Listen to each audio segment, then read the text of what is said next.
Think about the last time you stepped into a classroom or opened a textbook. Have you ever wondered where it all began?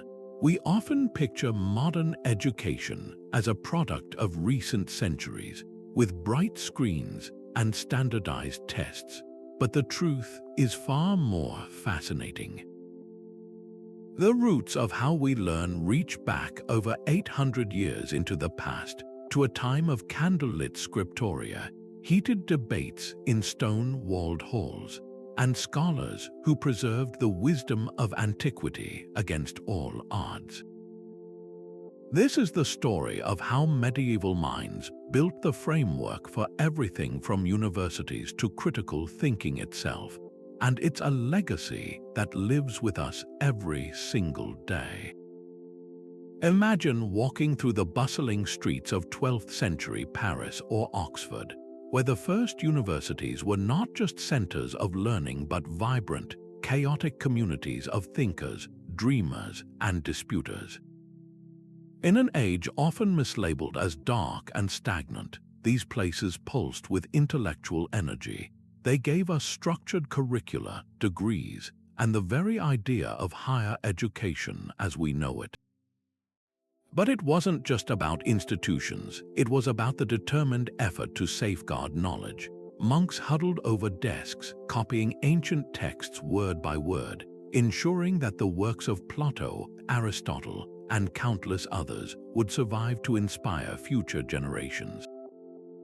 Without their dedication, the Renaissance might never have ignited, and the scientific revolution could have remained a distant dream. This video is a journey into those echoes of ancient wisdom, the medieval roots of modern education. We'll explore how the Trivium and Quadrivium shaped the liberal arts, how Islamic scholars in the East helped revive Western thought, and how Latin once united all of Europe's learned minds.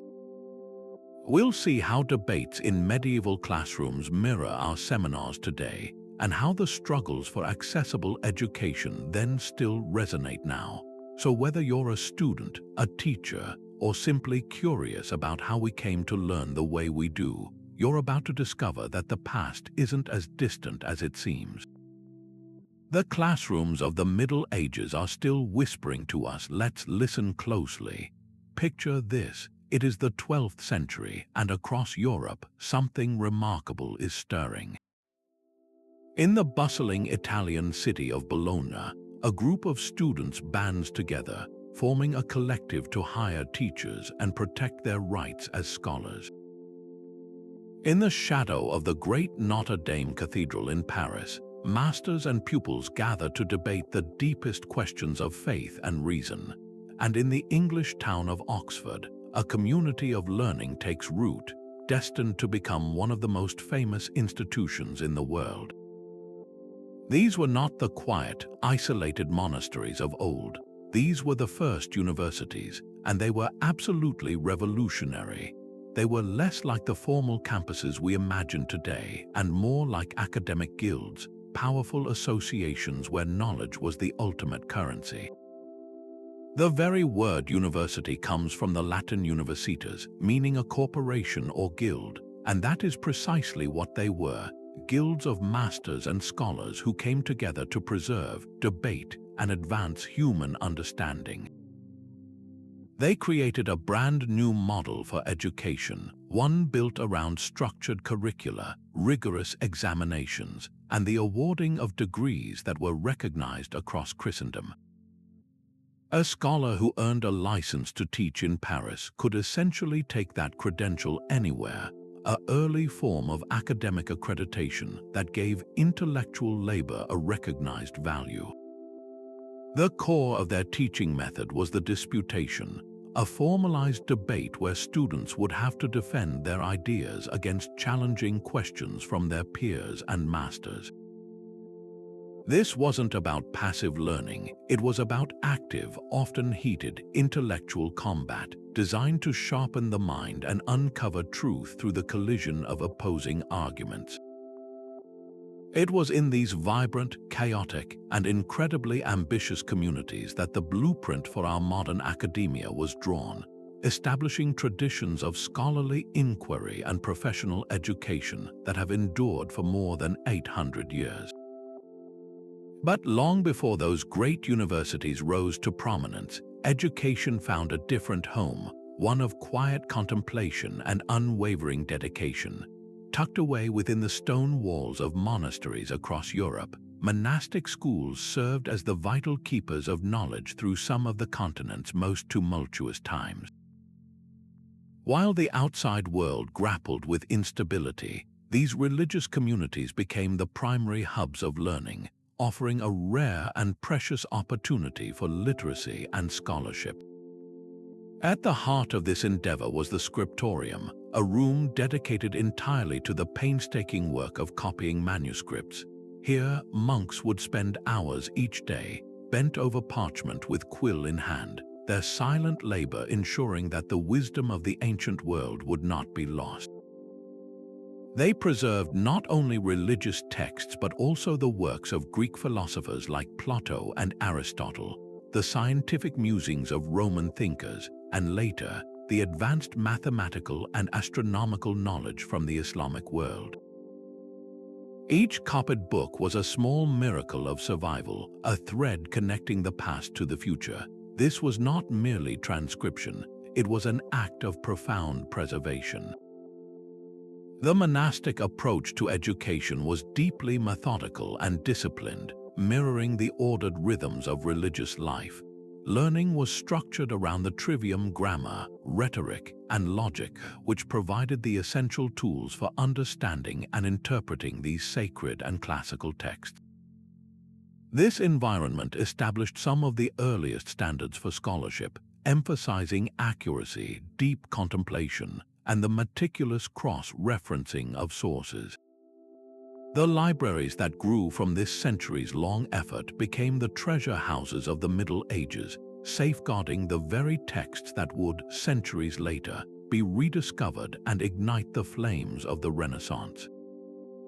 Without the quiet, dedicated work of these monastic scribes, the great university debates that followed would have had no foundation upon which to build. Now, within those emerging universities and monastic schools, the entire structure of learning was built upon a framework so enduring that its influence can still be felt in every modern curriculum. This was the system of the 7 liberal arts, meticulously divided into 2 distinct but interconnected branches, the Trivium and the Quadrivium. Think of the Trivium as the essential toolkit for the mind itself. It comprised grammar, rhetoric, and logic. Grammar was not merely about memorizing the rules of Latin. It was the art of understanding language itself, the very architecture of thought and communication.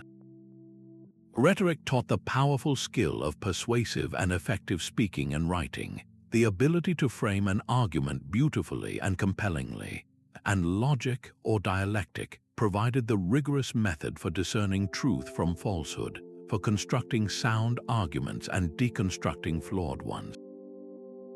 This trio was seen as the fundamental path to wisdom, the necessary preparation for any higher intellectual pursuit. Once a scholar had mastered this arts of language and reason, they could then advance to the Quadrivium, the arts of number and quantity. This was the mathematical foundation of the universe. Arithmetic explored number in its pure, abstract form. Geometry investigated number in space. Music revealed the divine harmonies of number in time through rhythm and pitch. And astronomy unveiled number in motion, charting the celestial dance of the planets and stars. Together, these 7 disciplines formed a complete and holistic education, designed not for a specific job but to cultivate a capable, discerning, and virtuous human being. The medieval prioritization of these subjects reveals a profound understanding that before one can grapple with the complexities of the world, one must first master the tools of learning itself. This stands in fascinating contrast to our modern, often rigid, division between STEM fields and the humanities. We sometimes treat quantitative and verbal reasoning as separate tracks, even opposing forces. But the medieval model saw them as intrinsically linked, two sides of the same coin of knowledge. The logic of the Trivium was necessary to frame the questions explored by the Quadrivium's mathematics, and the certainty found in geometry and astronomy provided a foundation for logical argument. This integrated approach challenges our modern educational silos, suggesting that the most profound innovations occur not in isolation, but at the intersection of critical thinking and empirical discovery, of eloquent communication and precise calculation. Yet, even as the Trivium and Quadrivium formed the core of the European curriculum, a parallel and equally profound intellectual revolution was unfolding far to the south and east. The common narrative of a European Dark Age shrouded in ignorance is not just simplistic, it is fundamentally incomplete because it entirely ignores the brilliant light of learning that was blazing across the Islamic world. While many European libraries were limited to a handful of precious texts, great cities like Baghdad, Cairo, and Cordoba were becoming unparalleled centers of scholarship, home to vast libraries and bustling academies known as madrasas. It was here that the torch of ancient Greek knowledge, which had largely faded from the West, was not only kept alive but was made brighter through vigorous innovation.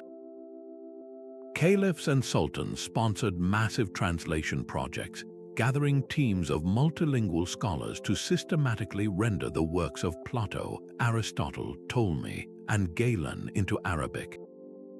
But this was far more than a simple act of preservation. Islamic scholars engaged with these texts, debated them, and built upon them with breathtaking originality. In medicine, the Persian polymath Ibn Sina, known in the West as Avicenna, produced his monumental Canon of Medicine, a 5-volume encyclopedia that synthesized Greek and Roman medical knowledge with discoveries from Persia, India, and his own clinical observations. This text became the standard medical textbook in Europe for centuries. In philosophy, the Andalusian thinker Ibn Rushd, or Averroes, produced meticulous commentaries on Aristotle that would later shock European scholars out of their dogmatic slumber, reigniting a passion for rational inquiry. And in mathematics, scholars like Al-Khwarizmi gave the world algebra. The word itself comes from the Arabic al-jabr in the title of his book, and the decimal number system we use today, which revolutionized calculation and advanced fields from astronomy to commerce. This explosion of knowledge did not stay contained. Through the bustling trade routes of the Mediterranean, the vibrant intellectual culture of Muslim Spain, and the Norman Kingdom of Sicily, a fascinating crossroads of Latin, Greek, and Arabic learning, these ideas began to filter back into Europe. Latin translations of these Arabic texts, often made by teams of Jewish, Christian, and Muslim scholars working together in places like Toledo, Spain, flooded into the nascent universities. They arrived not as dusty relics but as living, breathing arguments filled with new questions, new methods, and new solutions to old problems. This cross-cultural exchange was the true spark that revitalized Western education. It provided the missing pieces of the philosophical and scientific puzzle, introducing European scholars to a more complete Aristotle and to entirely new fields of study. It proved in the most tangible way that knowledge is a universal human pursuit, one that thrives on dialogue, transcends political and religious borders, and moves forward when different cultures and traditions are allowed to meet, mix, and inspire one another. The very foundation of modern Western science and philosophy is, therefore, built upon this deeply collaborative international effort, a powerful reminder that intellectual progress has never occurred in isolation. Now picture a medieval student arriving for a lecture, not with a backpack full of crisp new books, but perhaps with a single, heavy, handwritten manuscript that might represent a small fortune and years of a scribe's labor. This was the reality of the medieval textbook, a far cry from the mass-produced volumes we know today. These foundational texts, known as codices, were painstakingly crafted objects of immense value. Each one was unique, copied by hand on expensive parchment made from animal skin, and their creation was a slow, meticulous process. A single book, like a volume of Aristotle's logic or a collection of canon law, could take a scribe many months to complete. This immense investment of time and material meant that books were extraordinarily expensive, placing them firmly out of reach for all but the wealthiest of individuals or the best endowed institutions. Access to knowledge was therefore a direct function of access to wealth and privilege. A university's prestige was measured not just by its masters, but by the size and quality of its library, and students often had to share texts or rely on hearing them read aloud by a lecturer, a practice that gave rise to the standard university lecture format we still use. The physical book itself was a site of active scholarship, not a passive container of information.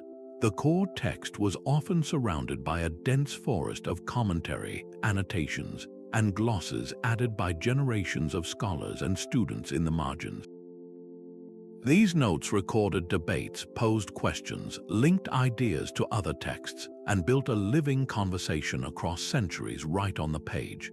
This tradition of interlinear and marginal commentary, of engaging directly with the text by writing back to it, is a direct medieval inheritance. It's the precursor to our own habit of highlighting key passages, scribbling notes in the margins, and building upon ideas within the very space of the text.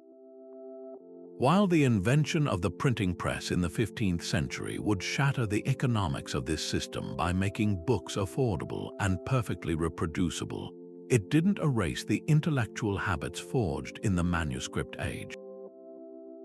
The early printed books, known as incunabula, often mimicked the layout of manuscripts, complete with wide margins left intentionally blank for readers' notes. This deep-seated practice of interactive reading, of treating a book as a starting point for dialogue rather than a final authority, fundamentally shaped how we learn from texts. Every time a student underlines a sentence, a scholar adds a footnote, or a book club debates a chapter, they are participating in a scholarly tradition that was perfected in the candlelit scriptoria and crowded lecture halls of the Middle Ages. Step into a medieval university lecture hall in Paris, a law classroom in Bologna, or a theological debate in Oxford, and you would hear one language unifying every voice in the room: Latin. This was not the classical Latin of Cicero and Virgil, polished and preserved in poetry, but a living, breathing, working language. It was the medieval world's version of the Internet, a universal operating system that connected minds across vast geographical and cultural divides.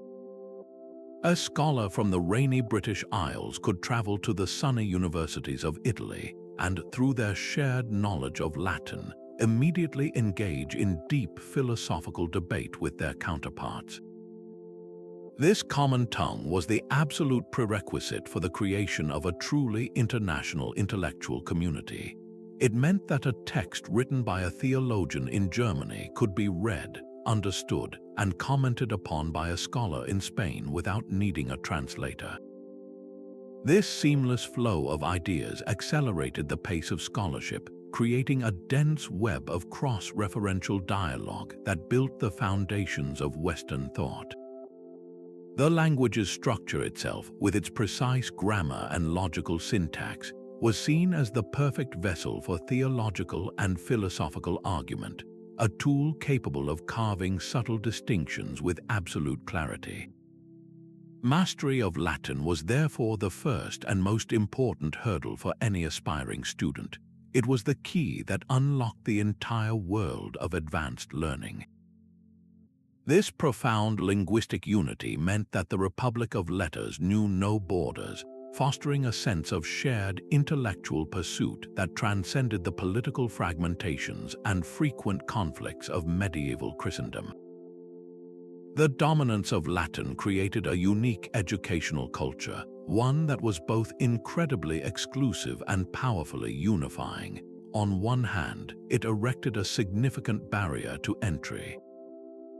Learning Latin required years of dedicated study, typically beginning in monastic or cathedral schools, which meant that access to higher education was largely restricted to those from certain social classes, the clergy and the sons of the nobility or wealthy merchants. This exclusivity reinforced the social hierarchy of the time, making advanced scholarship the domain of a privileged few. Yet, for those within this circle, it created an unparalleled level of equality and camaraderie. Your regional dialect, your native tongue, whether it was Middle English, Old French, or a Germanic language, mattered little inside the university walls. What mattered was your ability to reason and articulate your ideas in the common language of learning. This created a remarkable meritocracy of the mind where a brilliant student from a humble background could, in theory, rise to become a respected master based on the power of his arguments alone. The entire academic ritual was conducted in Latin, from the initial lectures where masters read from and interpreted authoritative texts, to the rigorous oral examinations known as disputations, where students would have to defend their theses against all challengers. Even the boisterous songs and complaints about terrible food exchanged in student taverns were often composed in Latin verse. This total immersion forged a distinct intellectual identity, separating the scholarly community from the everyday world of the laity and creating a powerful, transnational class of individuals bound together by a common language and a common mission. While Latin eventually receded from everyday speech, evolving into the Romance languages and ceasing to be anyone's native tongue, its ghost never left the halls of learning. Its legacy is etched into the very terminology of every academic discipline we have today. The language of science and medicine is still deeply Latinate, with terms like organism, nucleus, and in vitro describing the building blocks of life itself. In law, phrases like habeas corpus, pro bono, and stare decisis carry the weight of centuries of legal tradition. Our system of academic degrees, the baccalaureate, the masters, and the doctorate, are all Latin titles that originally denoted specific levels of mastery and license to teach. Even our most common academic accolades are Latin phrases. Summa cum laude and magna cum laude mark extraordinary achievement. This persistence is more than just a historical curiosity. It is a continuous thread connecting modern scholarship to its medieval origins. It serves as a reminder that our current structures of knowledge were built by people who thought and debated in this language, who framed their questions and conclusions within its grammatical structures. The very way we categorize knowledge with its divisions and subdivisions owes a debt to the meticulous, classifying mindset that Latin encourages. So the next time you hear a doctor use a Latin term for a diagnosis or see a Latin motto on a university seal, you are hearing a direct echo from those medieval classrooms, a testament to a time when a single language could unite a continent in the pursuit of wisdom. This tradition of rigorous, question-driven debate was not some dusty academic formality. It was the very engine of intellectual discovery in the medieval university, a vibrant revival of the Socratic method that placed live, dynamic dialogue at the heart of learning. Imagine the scene: a crowded, stuffy lecture hall, a master presiding from a raised chair, and a student standing before their peers, ready to defend a proposition against all comers. This was the disputation, the central pedagogical event of the medieval classroom, and it was designed to be anything but a passive experience. The entire process was a carefully orchestrated intellectual combat. It would begin with the posing of a question, or a quaestio, often a seemingly paradoxical point of theology or philosophy. such as, "Can God create a stone so heavy he cannot lift it?" Or, "Do universals have a real existence outside of the mind?" The responding student, known as the respondents, would first present their carefully reasoned argument, structuring it according to the strict rules of Aristotelian logic. Then the real test began. One by one, fellow students, the opponents, would rise to attack the argument, pointing out flaws in its logic, citing contradictory authorities from the Bible or from ancient philosophers, and pushing the defender into ever more nuanced and difficult positions. The air would crackle with intensity as the defender had to think on their feet, refining their definitions, drawing subtle distinctions, and marshalling every ounce of their rhetorical skill to parry each thrust and maintain the coherence of their thesis. The master was there not to provide easy answers, but to moderate the flow of the debate, ensure the rules of logic were followed, and ultimately to provide a determinatio, a final resolution that synthesized the strongest points from both sides and pointed the way toward a deeper understanding. This was learning forged in the fire of challenge, a process that valued the journey toward truth as much as the destination itself. The brilliance of this system was its profound understanding of how knowledge truly deepens, not through simple absorption, but through active, often uncomfortable, engagement. A student couldn't just memorize a text and hope to succeed. They had to internalize its principles so thoroughly that they could deploy them flexibly under immense pressure. This method cultivated a specific kind of intellectual courage. It taught students that their ideas were not fragile things to be protected, but rather hypotheses to be tested, probed, and strengthened through opposition. To have one's argument dismantled in front of one's peers was not a mark of shame, but a necessary step in the collective pursuit of a more robust truth. This created a scholarly culture that revered critical thinking and logical dexterity above mere recitation. The goal was to train minds that could navigate complexity, appreciate nuance, and defend reasoned positions against powerful counter-arguments, a skill set as valuable in a medieval theological debate as it is in a modern boardroom, courtroom, or scientific conference. The echo of this tradition is unmistakable in our highest forms of education today. The Oxford tutorial, where a student presents an essay to be meticulously questioned by their tutor, is a direct descendant of the medieval disputation. The modern graduate seminar, where scholars gather to dissect a peer's research paper, operates on the exact same principle of collaborative critique. Even the defense of a doctoral dissertation, where a candidate must justify their years of work before a committee of experts, is a formalized version of this ancient practice. The medieval scholars who championed this method understood something timeless. That true wisdom isn't about having all the right answers, but about mastering the art of asking better questions and being able to follow the argument wherever it may lead, no matter how challenging the path becomes. Yet within this vibrant, male-dominated world of scholastic debate, the story of women's intellectual pursuit is not one of simple absence, but of remarkable ingenuity and quiet, persistent resilience. The path to formal education was almost entirely closed to women. The university gates were firmly shut, and the rigorous training in the Trivium and Quadrivium was considered the province of men. But learning, as it always does, found a way. For many women, the only sanctioned path to a life of the mind was through the church, specifically within the disciplined walls of a convent.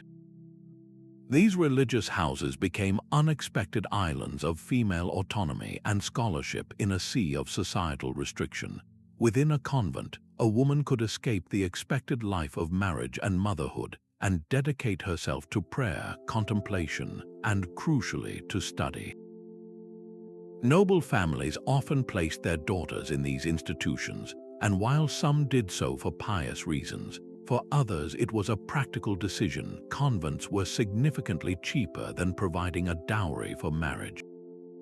For the intellectually curious woman, this was a trade-off that offered an unparalleled opportunity. The convent library became her university, the abbess her master, and her sisters her fellow scholars. They learned to read and write, not only in the vernacular but often in Latin, the key that unlocked the vast treasury of theological and philosophical texts. They engaged in the same tradition of manuscript production, painstakingly copying and illuminating sacred texts, and in doing so, they gained a deep, intimate knowledge of their content. This environment didn't just create pious readers, it fostered genuine authors, composers, and thinkers whose work would defy the constraints of their time. The most spectacular example of this convent-based genius is Hildegard of Bingen, a 12th century abbess whose towering intellect and boundless creativity make her a figure that seems to defy her era. What is truly astonishing about Hildegard is the sheer breadth of her scholarship. She was not confined to a single discipline. She was a theologian, a composer, a playwright, a physician, and a natural philosopher. Her most famous works are her magnificent visions, elaborate theological writings that she claimed were divinely inspired. But to dismiss them as simple mysticism is to miss their profound intellectual heft. She dictated these complex works, which tackled subjects from the nature of the Trinity to the structure of the cosmos, to a scribe, weaving together scripture, liturgy, and her own powerful symbolic language. She then composed an entire body of music to accompany her visions, creating some of the most complex and beautiful Gregorian chants of the entire Middle Ages, 77 individual compositions that are still performed today. Beyond theology and music, she wrote two major scientific works. Physica is a detailed study of the natural world, cataloging the medicinal properties of hundreds of plants, stones, animals, and elements. Causae et Curae explores the human body, diseases, and their treatments, blending traditional humoral theory with her own observations. Hildegard's authority was so immense that she corresponded directly with popes, emperors, and kings, advising them and even going on preaching tours, an almost unthinkable act for a woman of her time. She used her divinely sanctioned voice to command a platform that would have been utterly impossible for a woman operating outside the religious sphere, challenging the very notion of who was permitted to be an authority on matters of science, faith, and art. Centuries later, in a very different setting, another woman would carve out a space for female intellect, but she would do it not from within a convent's walls, but in the secular, courtly world of late medieval France. Christine de Pizan was a professional writer, arguably the first woman in Europe to make her living solely by her pen. Her story is one of breathtaking personal triumph. After being widowed at a young age and left to support her children and mother amid debt and legal battles, she turned to the education her father had unusually provided her and began to write. She produced a vast body of work, including poetry, biographies of famous kings, and manuals on warfare and governance. But her most revolutionary and enduring work was a fierce, witty, and systematic defense of women against the deeply misogynistic literary tradition of her day.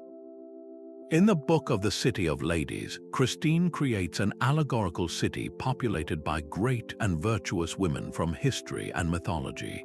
She methodically goes through the slanders written by male authors about female nature, that women are inherently deceitful, incapable, and morally weak, and dismantles each one with counter-examples of female strength, intelligence, and virtue. She cites female inventors, scholars, warriors, and saints, building an irrefutable case for women's capabilities and their essential role in civilization. What makes Christine's work so groundbreaking is its methodology. She doesn't just argue from emotion, she argues like a university-trained disputant, using logic, citation of authorities, and historical evidence to deconstruct the prejudices of her time. She was engaging in the highest level of intellectual debate, using the very tools that were denied to women in the formal schools, and she was doing it for a public, commercial audience. Christine de Pizan proved that a woman's voice could not only participate in the intellectual conversations of the day, but could also challenge and change them from the outside. The legacies of Hildegard, Christine, and the countless unnamed women who studied in convents are a testament to the enduring power of the intellect to find a way. They operated within the narrow gaps that a patriarchal society allowed them, yet they used those spaces to create works of staggering originality and lasting influence. They forced their contemporaries and force us today to re-examine our understanding of the medieval period, revealing it not as a monolithic age of female suppression, but as a complex time where determined women could and did claim authority. Their struggles directly prefigure the long fight for women's educational rights. The convent schools can be seen as the distant forerunners of the women's colleges established centuries later, providing a model of a single-sex intellectual community dedicated to female advancement. The arguments that Christine de Pizan made about women's rationality and right to learn would be echoed by every subsequent generation of feminists. They left behind a simple, powerful idea that the pursuit of knowledge is a fundamental human impulse, one that cannot be permanently confined by gates, rules, or societal expectations. Their stories are not just footnotes in history, they are essential chapters in the long, ongoing story of education itself, reminding us that the hunger to learn and to create will always find a path, even when the road is deliberately blocked. While the great universities were shaping the minds of theologians and lawyers, a completely different but equally vital form of education was thriving in the workshops and marketplaces of every medieval town. This was the world of the guilds, powerful associations of artisans and merchants that controlled the production and quality of everything from bread and shoes to stained glass and armor. For the vast majority of people who would never set foot in a university, the guild system was the primary pathway to a skilled profession, economic stability, and social respectability. At the heart of this system was the apprenticeship, a formal, multi-year contract that was far more than just a job. It was a comprehensive, immersive education in a craft. A young boy, typically around the age of 12 or 14, would be formally bound by his parents to a master craftsman. The contract, signed before witnesses, was a serious commitment for all parties. The master pledged to house, feed, clothe, and train the apprentice in the mysteries of his craft, a telling word that hints at the secret knowledge and specialized skills involved. In return, the apprentice promised years of loyal service, hard work, and obedience. This was learning by doing, quite literally from the ground up.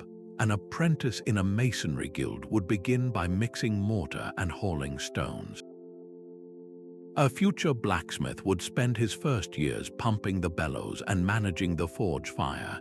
This seemingly menial work was the first, crucial lesson in the raw materials and fundamental processes of the trade. It was a physical education, building not just knowledge but muscle memory, and an intuitive feel for the work that no theoretical lecture could ever provide. This long initiation was designed to do more than just teach technical skills. It was a process of total enculturation. The apprentice didn't just learn a trade, he was absorbed into a new family and a new social world. He lived in the master's household, ate at his table, and was subject to his discipline, both moral and professional. The guilds took their role as moral guardians seriously, often requiring masters to ensure their apprentices attended church and avoided vice. This holistic approach aimed to produce not just a competent artisan, but a respectable, upright member of the urban community. The transmission of knowledge was intensely personal and observational. There were no standardized textbooks or written exams. Instead, the apprentice learned by watching the master's every move, by listening to his explanations, and by absorbing the unwritten rules and tricks of the trade through countless hours of repetition and correction. The master provided a living model of excellence, and the workshop itself was the classroom, filled with the ongoing projects, tools, and raw materials that served as the lesson plans. After 7 or so years of this total immersion, when the master judged the apprentice proficient, the young man would create his masterpiece, a piece of work that demonstrated his complete command of the craft. This was the original meaning of the term, a literal piece of work presented to the guild masters to prove he was worthy of the title master himself. Upon approval, he would then become a journeyman from the French journée, meaning day, now free to work for a daily wage for other masters, traveling from town to town to gain broader experience and save money to eventually open his own workshop. What's fascinating is that this intensely practical system was not devoid of theory. The guild simply embedded theoretical knowledge within the practice itself. The master didn't just show an apprentice how to carve a specific joint. He explained why that joint was strong, the properties of the wood that made it suitable, and the mathematical principles of weight and tension that underpin the design. A master brewer understood the fermentation process through observation and experience long before microbiology could explain the role of yeast. The geometric principles used by a master mason to design the complex vaulting of a cathedral were every bit as sophisticated as those taught in the Quadrivium. They were just learned through the point of a compass and the line of a chalked string on a tracing floor, rather than from a parchment manuscript. The guilds balanced hands-on skill with this embedded theoretical knowledge because they understood that true mastery required both the dexterity to execute and the intellect to understand, adapt, and innovate. This model offers a powerful lesson for our modern world, which often creates a false divide between academic learning and vocational training. The medieval guild system shows us that the most effective education often happens when theory and practice are seamlessly intertwined, when learning is contextualized within a real-world purpose, and when the goal is not just to pass a test, but to create something of tangible, excellent value. In many ways, the ethos of the modern maker movement, coding boot camps, and high-level apprenticeships in fields like advanced manufacturing are a return to this ancient, powerful idea that there is profound wisdom in the skilled work of human hands.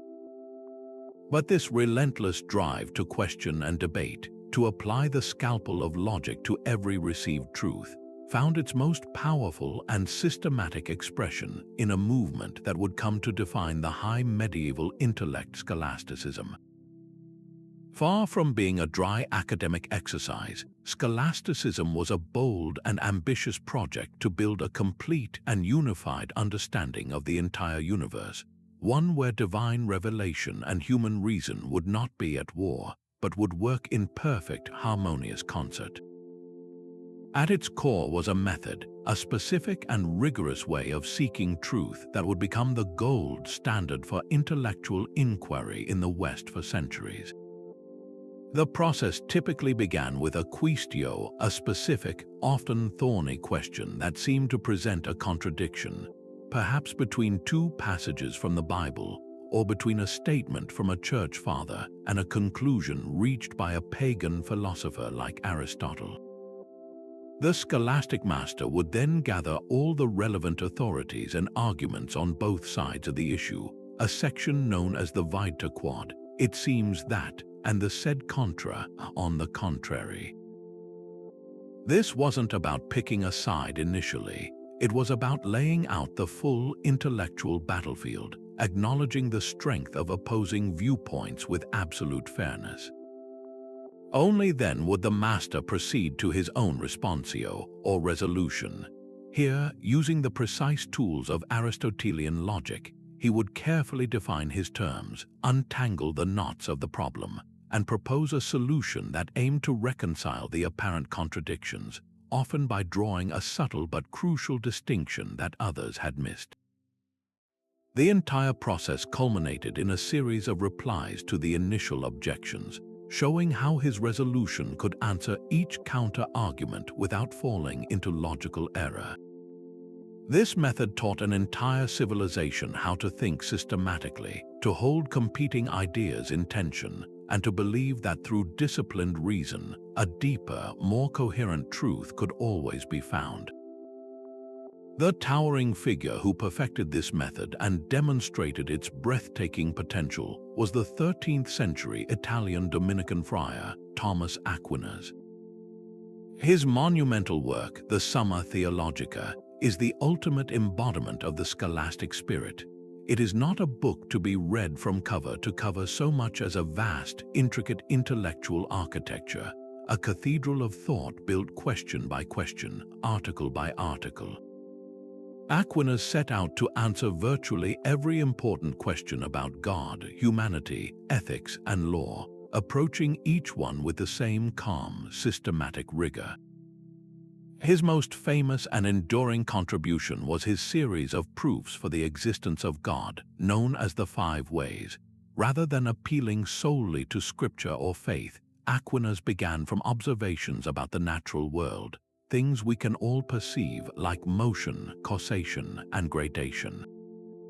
He argued that since we observe things in motion, there must have been a first, unmoved mover to set it all in motion.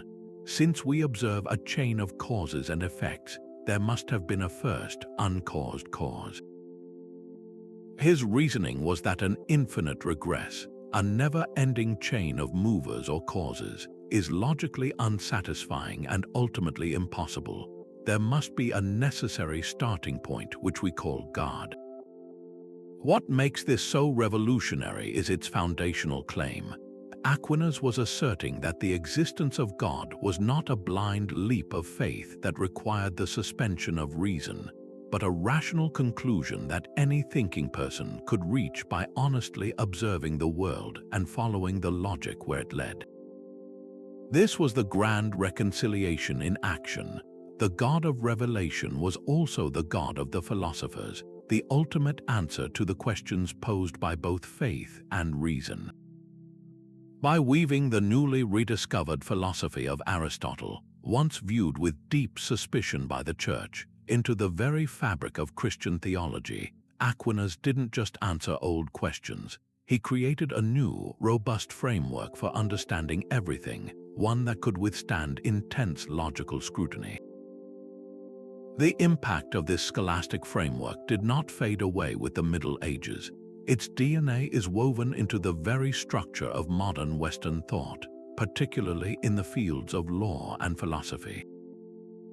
The scholastic method of posing a question, reviewing opposing arguments, and then delivering a reasoned opinion is the exact blueprint for how common law functions. A judge's written opinion in a difficult case is a direct descendant of a scholastic quaestio. It states the legal issue, reviews the precedents and arguments for both sides, and then provides a resolution that aims to reconcile the conflicting principles in a logically consistent way. This practice of building a body of knowledge through a slow, careful accumulation of reasoned decisions and commentaries is the heart of the Anglo-American legal tradition, and it was born in the medieval universities. In modern philosophy, the entire enterprise of analytic philosophy, with its obsession with linguistic precision, logical argumentation, and the careful dissection of concepts, is the intellectual heir to scholasticism.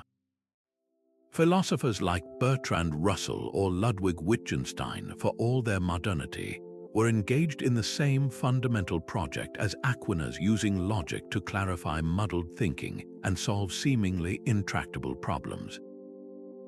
Even the structure of the modern academic thesis defense, where a doctoral candidate must present and defend their argument against the objections of established experts, is a formalized version of the medieval disputation. The scholastics taught us that knowledge advances not by silencing opposition, but by engaging with it directly and rigorously, they established the principle that every idea, no matter how sacred, must be open to questioning, and that every answer must be built on a foundation of sound logic and evidence. This commitment to reasoned dialogue as the path to truth is perhaps their greatest gift to the modern world, a timeless tool for navigating a universe of complexity and uncertainty. Beyond the bustling lecture halls and fervent disputations, the true heart of the medieval university, and indeed of all scholarship, beat quietly within a different kind of space, the library. In an age where every book was a handmade treasure, these collections were far more than silent repositories. They were dynamic, living research centers, the engines of intellectual progress. Picture the library at the University of Paris, not as a single, vast room, but as a carefully managed system of locked chests called armaria, each containing a small number of chained books. This wasn't about restriction for its own sake, but about revolutionary access. By chaining these incredibly valuable codices to their desks or shelves, the librarians weren't locking knowledge away. They were ensuring that these priceless texts remained available for any scholar to consult, rather than being hoarded in a private collection and lost to the community. This system of chained libraries was a brilliant, pragmatic solution to the central problem of the age: how to make a scarce and expensive resource as widely available as possible. A student or master could come to the library, request a specific text from the custodian, and then sit at a carrel to read it, the chain just long enough to allow the book to be placed on the desk for study. The room would have been alive with the soft sound of turning parchment pages and the low murmur of scholars reading aloud to themselves, a practice common in an era when reading was more often an oral activity. This created a uniquely focused atmosphere, a shared space of concentrated study where the physical connection to the book, literally tethered to its place, forged a powerful connection to the knowledge within. The most revered of these libraries, however, were often older than the universities themselves, their origins stretching back to the early monastic tradition. The library at the great Abbey of Monte Cassino in Italy, founded by Saint Benedict himself in the 6th century, is a prime example. For centuries, its scriptorium was a hive of activity, with monks meticulously copying not only liturgical works, but also the classical texts that had been preserved through the early Middle Ages. Their library became a sanctuary for this accumulated wisdom, a fortress of knowledge that withstood wars, earthquakes, and the slow erosion of time. The work of these monastic librarians was painstakingly methodical. They didn't just pile books on shelves, they developed sophisticated systems for their care. Manuscripts were catalogued in detailed inventories, often listing each volume's title, author, and even its first few lines, known as the incipit, to help with identification. They understood the enemies of parchment: damp, insects, and excessive light. Books were stored horizontally on shelves to prevent warping, and the libraries themselves were often located in the driest, most secure parts of the monastery complex. The librarians at Monte Cassino and other great centers like the Abbey of St. Gall in Switzerland or Canterbury in England were the unsung heroes of Western civilization. Their meticulous, loving preservation ensured that when the scholars of the 12th and 13th centuries began their great intellectual revival, the raw materials for their work, the texts of Aristotle, the Church Fathers, Roman law, were still there, waiting to be rediscovered, debated, and built upon. This medieval approach to librarianship offers profound, almost counterintuitive, lessons for our own digital age. We live in an era of seemingly infinite information, where millions of books are available at the click of a button and entire libraries can be stored on a single hard drive. The challenge is no longer scarcity, but overwhelming abundance coupled with a terrifying fragility. Digital data can be corrupted, formats can become obsolete, and websites can vanish in an instant. The medieval librarians teach us the indispensable value of curation. They didn't try to save everything. They made conscious, deliberate choices about which texts were most valuable to preserve and copy for future generations. In a world drowning in data, the modern equivalent isn't simply to save every byte, but to exercise that same discerning judgment, to decide what is truly significant and worth ensuring survives the endless cycle of technological change. Furthermore, the physicality of the medieval book demanded a deep, tangible engagement. A scholar had to travel to the library, handle the heavy volume, and read it in a dedicated space surrounded by others engaged in the same pursuit. The chain itself, a symbol of restriction, was also a guarantee of communal access and permanence. Our digital access, for all its convenience, is often ephemeral and isolated. We can access 1,000 books from our phone in bed, but that very ease can sometimes diminish our engagement with any single text. The medieval model reminds us that creating dedicated spaces for deep, focused study, free from the endless pings of digital distraction, is not an antiquated idea but a timeless human need. Perhaps the greatest lesson is in their long-term perspective. The monks of Monte Cassino were copying texts for a future they would never see, for readers centuries hence. They thought in terms of generations, not quarterly reports or 5-year plans. In an age of rapid technological turnover, where we worry about being able to read a document from 20 years ago, we must learn to adopt that same monastic patience and long-term commitment to preservation, building digital archives not for next year, but for the next millennium, ensuring that the echoes of our own wisdom are not lost to the virtual void. Yet, even as this intricate system of knowledge reached its peak in the 13th century, a catastrophe of unimaginable scale was looming, one that would tear through the very fabric of medieval society and force education into a terrifying and uncertain new world. The Black Death arrived in Europe in 1347, a silent passenger on trading ships from the east, and within just a few years, it had wiped out an estimated 30 to 50% of the continent's entire population. The sheer scale of the devastation is almost impossible to comprehend. Entire villages were left empty, cities became charnel houses, and the social order was thrown into complete chaos. The world of learning was not spared. Universities, those crowded hubs of intellectual exchange, were ideal breeding grounds for the pestilence. Masters and students died in droves, lecture halls fell silent, and the great international flow of scholars between institutions came to a sudden, horrifying halt. The plague did not discriminate. It claimed the lives of the most brilliant theologians and the lowliest apprentices with the same brutal indifference. For a society that had so carefully built a system for transmitting knowledge from one generation to the next, this sudden, massive rupture was an existential threat. The very continuity of learning, so painstakingly maintained by the monasteries and then the universities, was now in imminent danger of being broken forever. In the face of such overwhelming loss, the traditional model of education, gathering in crowded rooms to listen to a master read from a prized manuscript, suddenly seemed not just impractical but deadly. The crisis forced an immediate and radical shift toward what we might now call decentralized learning.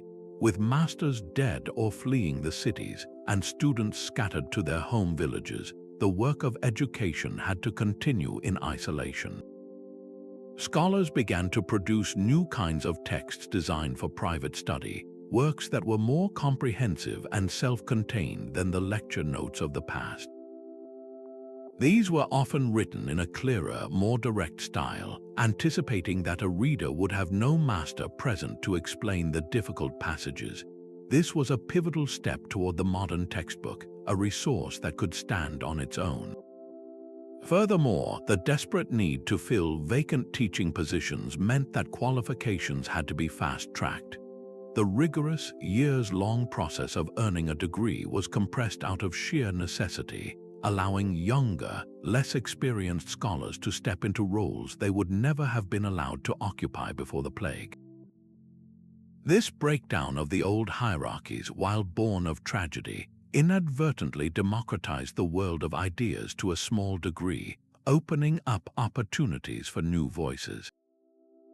The most profound and lasting change, however, was linguistic. Latin had always been the language of the elite, the key to the ivory tower.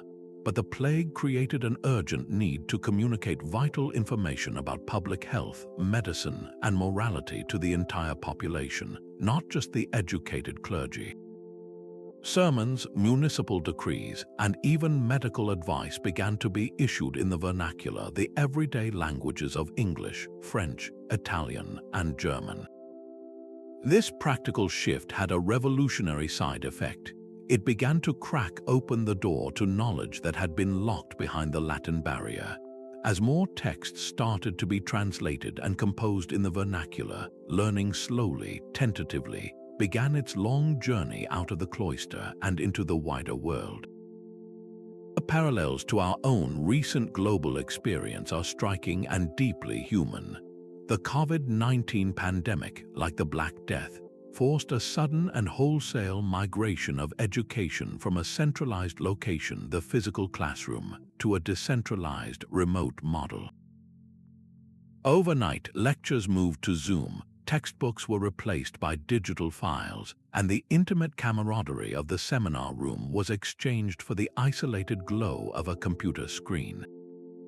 We witnessed our own version of fast tracking, as educators with little formal training in digital pedagogy had to become experts virtually overnight, and students had to develop new levels of self-discipline and independent learning skills. Our societal conversation, too, exploded onto new platforms and in new formats, much like the surge in vernacular publishing centuries ago. This historical echo reminds us that moments of profound crisis, while devastating, can also be powerful catalysts for innovation, forcing systems to adapt in ways that once seemed impossible. The great question posed by both catastrophes is not just about how we maintain education during a crisis, but how we rebuild it afterward. The world that emerged from the Black Death was vastly different from the one that preceded it. A labor shortage empowered the peasantry, challenged feudal structures, and planted the seeds of the Renaissance. Similarly, we are now living in the aftermath of our own plague, tasked with rebuilding an educational system that has been permanently altered. The lesson from the 14th century is that we have a choice. We can simply try to snap back to the old normal, reinstating every tradition without question. Or we can take this painful but precious opportunity to carefully examine which aspects of the old system were truly essential and which were merely habit, and to thoughtfully integrate the best of the new tools and methods we were forced to adopt. The Black Death, in its awful way, helped break the rigid scholastic mold and set the stage for a more accessible, questioning, and ultimately modern world of learning. The challenge for us is to harness our own moment of disruption, not to go back, but to deliberately and wisely build forward. And so, as the dust settled after the cataclysmic Black Death, a profound and quiet revolution began to take root, not in the grand lecture halls of the universities, but in the everyday spaces where common people lived and worked. This was the gradual, unstoppable rise of vernacular education, the movement to teach and learn in the shared, native languages of the people, like English, French, German, and Italian, rather than solely in the scholarly Latin of the elite. For centuries, Latin had been the undisputed key to the kingdom of knowledge, a powerful tool that unified the learned across Europe, but also locked the vast majority of the population out of that privileged conversation. Its slow decline was not a sign of intellectual decay, but rather the dawn of a new, more democratic age of learning. This linguistic shift was far more than a simple change in curriculum. It was a direct reflection of a society that was fundamentally reorganizing itself, breaking free from old hierarchies and beginning to value the experiences and contributions of the merchant, the artisan, and the ordinary citizen as never before. The initial push for this change came from a surprising source, the very church that had been the primary patron of Latin learning. Preachers, particularly from the new mendicant orders like the Franciscans and Dominicans, realized that to truly reach the hearts and minds of a population traumatized by plague and social upheaval, they had to speak to people in the language they dreamed in. Great charismatic figures like the English priest John Wycliffe began to argue passionately that the Word of God should not be a secret kept by a clerical elite, but a living truth accessible to every ploughboy and milkmaid. Although Wycliffe's complete English translation of the Bible was considered radical and even heretical by some authorities, the genie was out of the bottle. The desire for spiritual understanding in one's own tongue was a powerful force, and it created a massive new audience hungry for written materials they could actually read. This demand inevitably spilled over into secular subjects. Practical handbooks on everything from medicine and agriculture to law and navigation began to appear in vernacular languages. A merchant in London no longer needed to struggle through a Latin contract. He could consult a manual on English common law. A skilled craftswoman could access a recipe book for dyes or paints written in her own French or German. This was the true beginning of practical, lifelong education for the masses, learning that was immediately applicable to one's daily life and trade. Perhaps no single figure embodies this transformative spirit more than the 14th century English poet Geoffrey Chaucer. A courtier, diplomat, and voracious reader, Chaucer was deeply educated and fluent in Latin, French, and Italian. Yet, for his masterpiece, The Canterbury Tales, he made the revolutionary decision to write not in the courtly French of the nobility or the scholarly Latin of the clergy, but in the vibrant, earthy, and wonderfully expressive London dialect of Middle English. This was a conscious and bold artistic statement. By crafting a complex, hilarious, and deeply human work of literature in the vernacular, he was proving that English was not a crude peasant's tongue, but a language capable of the highest levels of poetry, philosophy, and storytelling. The Canterbury Tales is a virtual encyclopedia of late medieval English life, its characters drawn from every stratum of society: the noble knight, the earthy wife of Bath, the corrupt pardoner, the scholarly clerk. In giving them all voices in English, Chaucer was asserting that their stories, their wisdom, and their foibles were all worthy subjects of art and learning. His work, and that of other vernacular pioneers across Europe like Dante Alighieri in Italy and Christine de Pizan in France, provided the essential foundation. They created a respected body of literature that proved the intellectual legitimacy of native languages, paving the way for them to eventually be used not just for poetry, but for textbooks, legal documents, and formal instruction. This linguistic evolution could not have happened without a parallel revolution in technology, the invention of the movable type printing press by Johannes Gutenberg around 1440. While the press itself emerged just after the traditional end of the Middle Ages, its impact was the explosive culmination of these medieval trends. The press did not create the demand for vernacular texts, but it satisfied that demand on an unimaginable scale and at a breathtaking speed. Suddenly, instead of a handful of expensive, hand-copied manuscripts, a printer could produce hundreds of identical copies of a book quickly and cheaply. And what did these early printers choose to publish to turn a profit? They followed the demand. They printed catechisms and devotional works in German and English for a pious public. They printed almanacs, how-to guides, and news sheets in the vernacular for a growing urban middle class that was hungry for useful information. Most importantly, they printed the works of authors like Chaucer, making them available to a vastly wider audience. The printing press effectively standardized these languages, as the dialect of the region where a book was printed would often become the dominant written form, gradually smoothing out local variations and helping to create unified national languages. This technological leap shattered the remaining monopoly of Latin by flooding the market with affordable alternatives, ensuring that the shift to vernacular education was not a temporary experiment, but a permanent and irreversible change in the very architecture of knowledge. It is one of the most persistent and misleading myths of history, the idea that the medieval mind was shrouded in superstition, blindly accepting ancient authority without a shred of curiosity about the natural world. The truth is far more fascinating. While the full-blown scientific revolution of the 16th and 17th centuries was still centuries away, the Middle Ages were not a static void but a period of vital, often contentious, preparation. This was an era that slowly, painstakingly, began to lay the philosophical and methodological groundwork for modern science, not by rejecting faith or tradition, but by attempting to build a bridge between the wisdom of the past and the evidence of the present. At the heart of this effort was a growing, nagging conviction that to truly understand God's creation, one had to do more than just read about it in a book. One had to go out and look at it, measure it, and test its properties.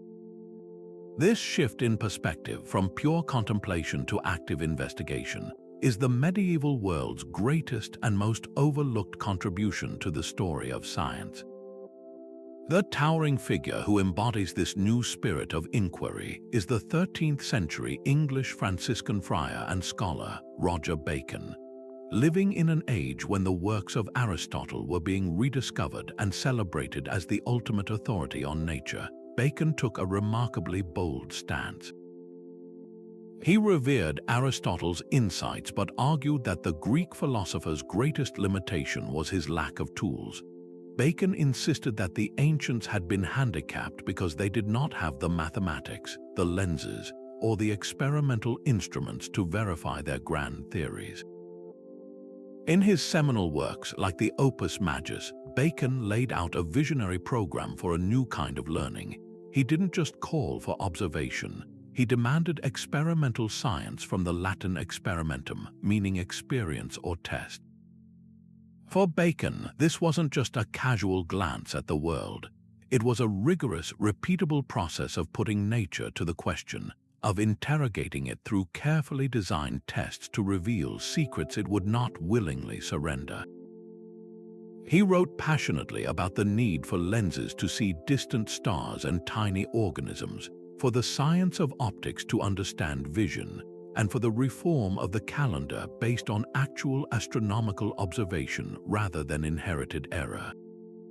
Bacon understood that authority, whether from Aristotle or the Church Fathers, could be wrong, and that the only true authority was the book of nature itself, written in the language of mathematics and waiting to be decoded through meticulous experiment.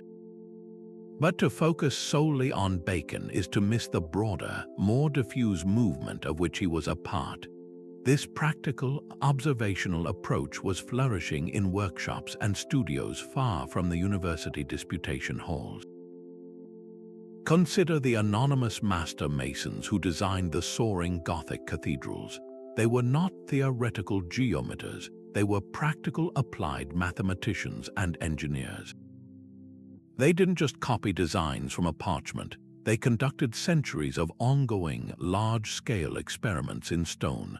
They built models, tested the weight-bearing capacity of new arch designs, and carefully observed how light behaved through stained glass. Each cathedral was a massive data point, a testament to what worked and a grim lesson in what collapsed. Their knowledge was earned through trial, error, and careful observation of physical reality. Similarly, in the bustling workshops of alchemists, often dismissed as mere proto-chemists chasing gold, a profound respect for hands-on experimentation was being cultivated.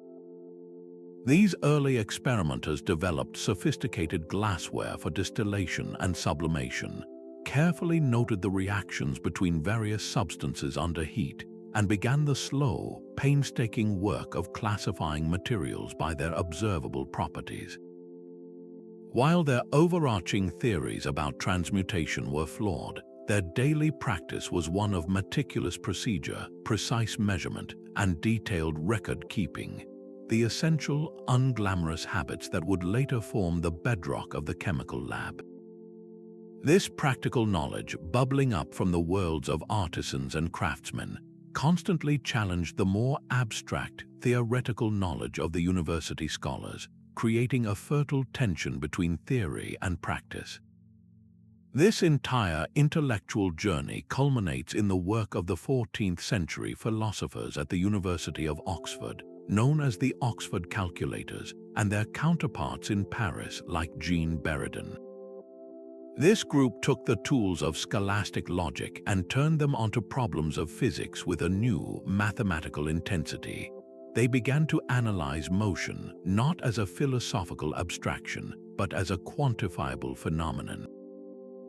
They developed the concept of impetus, a precursor to the idea of inertia, to explain why a thrown object continues to move after it leaves the hand.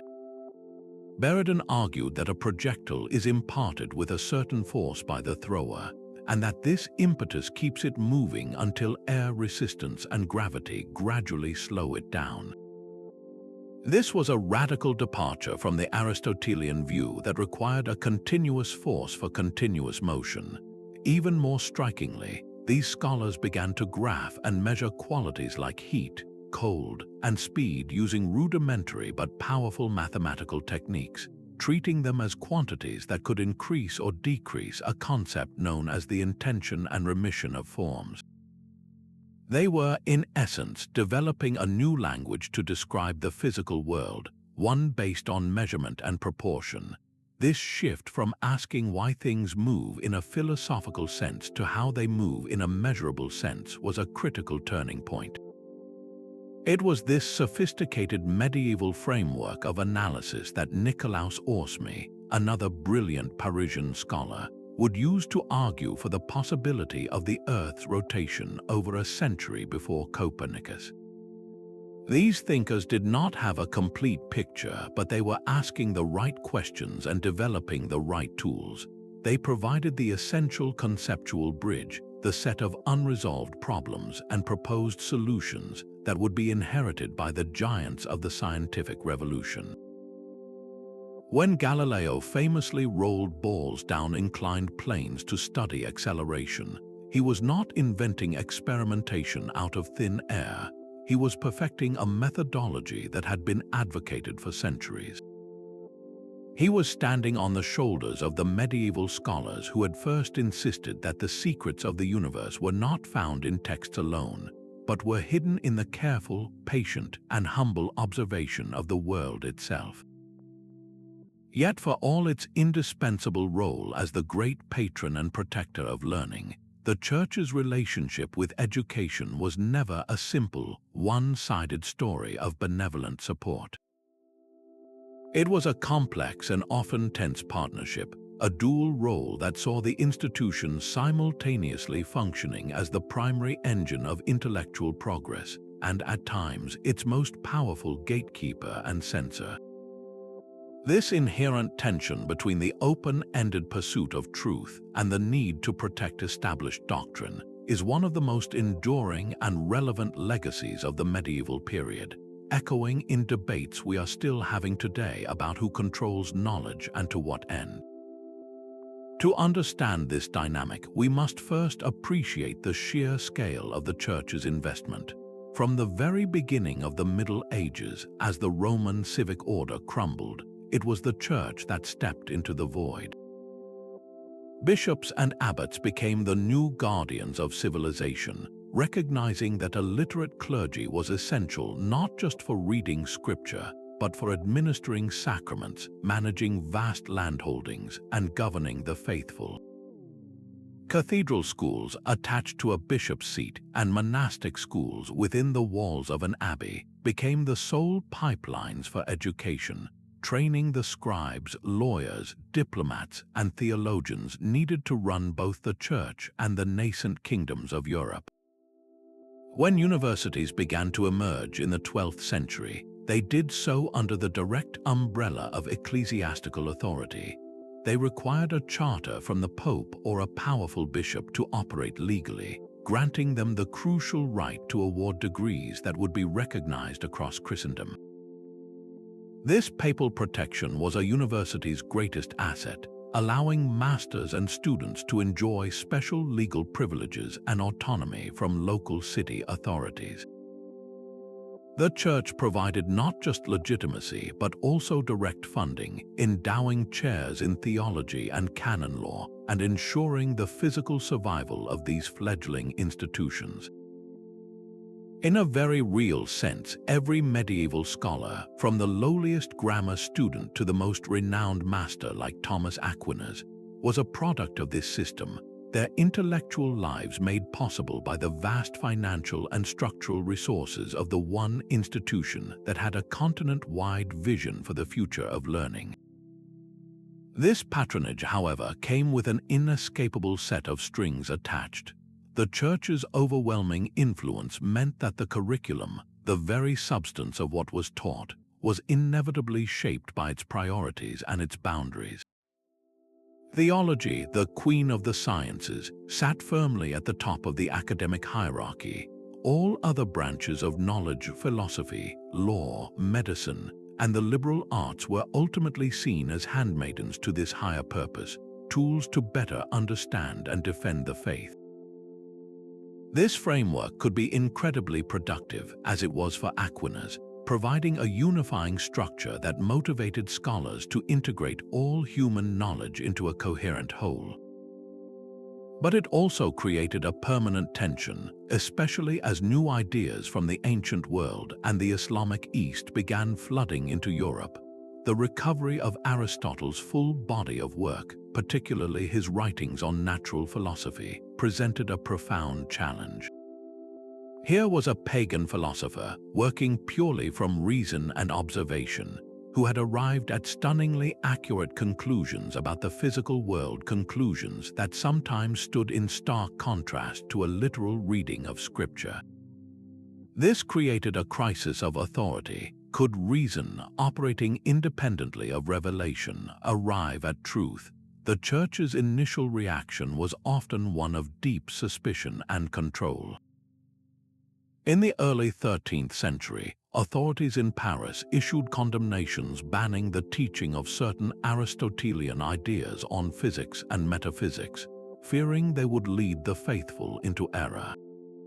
This impulse to regulate thought reached its most formal expression with the establishment of the Papal Inquisition in the 13th century, a system of ecclesiastical courts designed to identify and suppress heresy.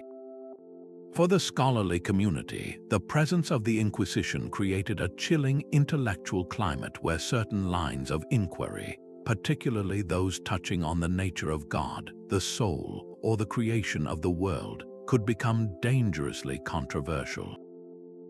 The most famous victim of this tension was the brilliant Franciscan friar and scientist Roger Bacon, who spent over a decade under house arrest, his writings suppressed, likely for their sharp criticisms of prevailing scholarly methods and their bold, visionary, and to some, suspect speculations about future sciences. The case of the University of Paris in 1277 is a stark example where the Bishop of Paris, Etienne Tempier, issued a condemnation of 219 specific philosophical and theological propositions, an attempt to draw a firm line beyond which scholarly debate could not go. This was censorship in its most direct form, an authority asserting its right to define the limits of acceptable thought. Yet, even this heavy-handed action reveals the complexity of the situation. The condemnation was not simply faith-crushing reason. It was also a reaction to intense internal debates among scholars themselves about the proper limits of Aristotelian philosophy. It was as much an attempt to resolve a scholarly dispute by decree as it was to suppress ideas. This constant push and pull between the scholar's drive to follow an argument wherever it led and the Church's duty to guard orthodoxy created a fraught but dynamic environment where ideas were not just born, but were also tested, debated, and often tempered in the fire of conflict.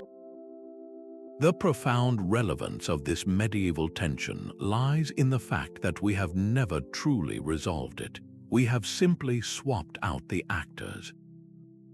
The central question remains: what is the proper relationship between those who fund and authorize education and the pursuit of knowledge itself? Today, the role of the primary patron has often shifted from the Church to the state and to large corporate entities. Public universities receive government funding, and with that funding comes the potential for political influence over what is taught, what research is funded, and even how history is framed. Debates over critical race theory, the teaching of evolution, or climate science in public school curricula are modern echoes of the medieval condemnations of Aristotle, instances where political and ideological authorities seek to draw boundaries around acceptable knowledge. Similarly, corporate funding for scientific research in universities creates its own form of subtle censorship, potentially steering inquiry away from questions that might be inconvenient for a sponsor's bottom line and toward more profitable applications. The modern academy may no longer face an ecclesiastical inquisition, but it navigates a complex landscape of cancel culture, political pressure, and the demands of commercial viability, all of which can shape the questions we ask and the answers we are permitted to find. The medieval Church's dual role teaches us that support and control are often two sides of the same coin. The very act of patronizing learning, whether with papal bulls, state budgets, or corporate grants, inevitably creates a power dynamic that can both enable and constrain the free pursuit of truth. The enduring challenge, one that the medieval scholars knew all too well, is to secure the resources necessary for intellectual life without surrendering the autonomy that makes that life truly free, to build a world where authority supports the quest for knowledge without insisting on dictating its conclusions. Imagine the pressure standing before a room full of your peers and stern-faced masters, your entire future riding on your ability to think on your feet and defend a complex thesis against a barrage of challenging questions. This was the reality of the medieval examination, a far cry from the silent, solitary bubble sheets of today. The most feared and celebrated of these academic trials was the oral disputation, the ultimate test of a scholar's mettle. For days, sometimes weeks, a candidate would prepare to defend a proposition drawn from theology, law, or philosophy. The event itself was a public spectacle, a kind of intellectual gladiatorial combat.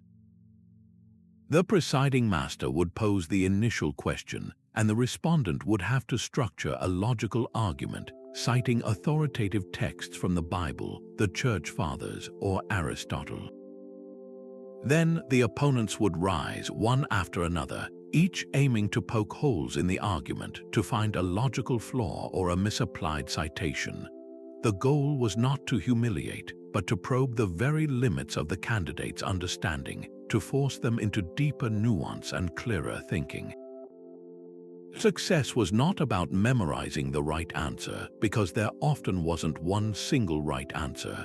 It was about demonstrating a masterful command of the dialectical process itself, showing that you could navigate complexity, remain calm under pressure, and use reason as your guide through the storm of debate. This was assessment as performance, a holistic judgment of one's readiness to join the Guild of Masters, not just a measurement of memorized facts. Alongside these dramatic public ordeals, a quieter form of assessment was also taking shape: the written examination. In the Faculty of Arts, which provided the foundational education in the liberal arts, students often had to undergo rigorous written tests to prove their proficiency in grammar, logic, and rhetoric. These were frequently conducted in a highly supervised setting, with students scribbling on wax tablets or precious parchment under the watchful eye of a proctor. The questions demanded more than simple recall. They required students to compose commentaries on texts, to parse complex sentences in Latin, or to construct their own logical syllogisms. The grading of these efforts was, by its nature, deeply subjective. There was no scantron machine, no answer key with a single correct bubble to fill in. Instead, a master would evaluate the work based on his own learned judgment, considering the clarity of the Latin, the soundness of the logic, the elegance of the rhetorical structure, and the depth of understanding shown in the commentary. A student's entire academic career, their chance to advance to the higher faculties of law, medicine, or theology, could hinge on the subjective opinion of a few senior scholars.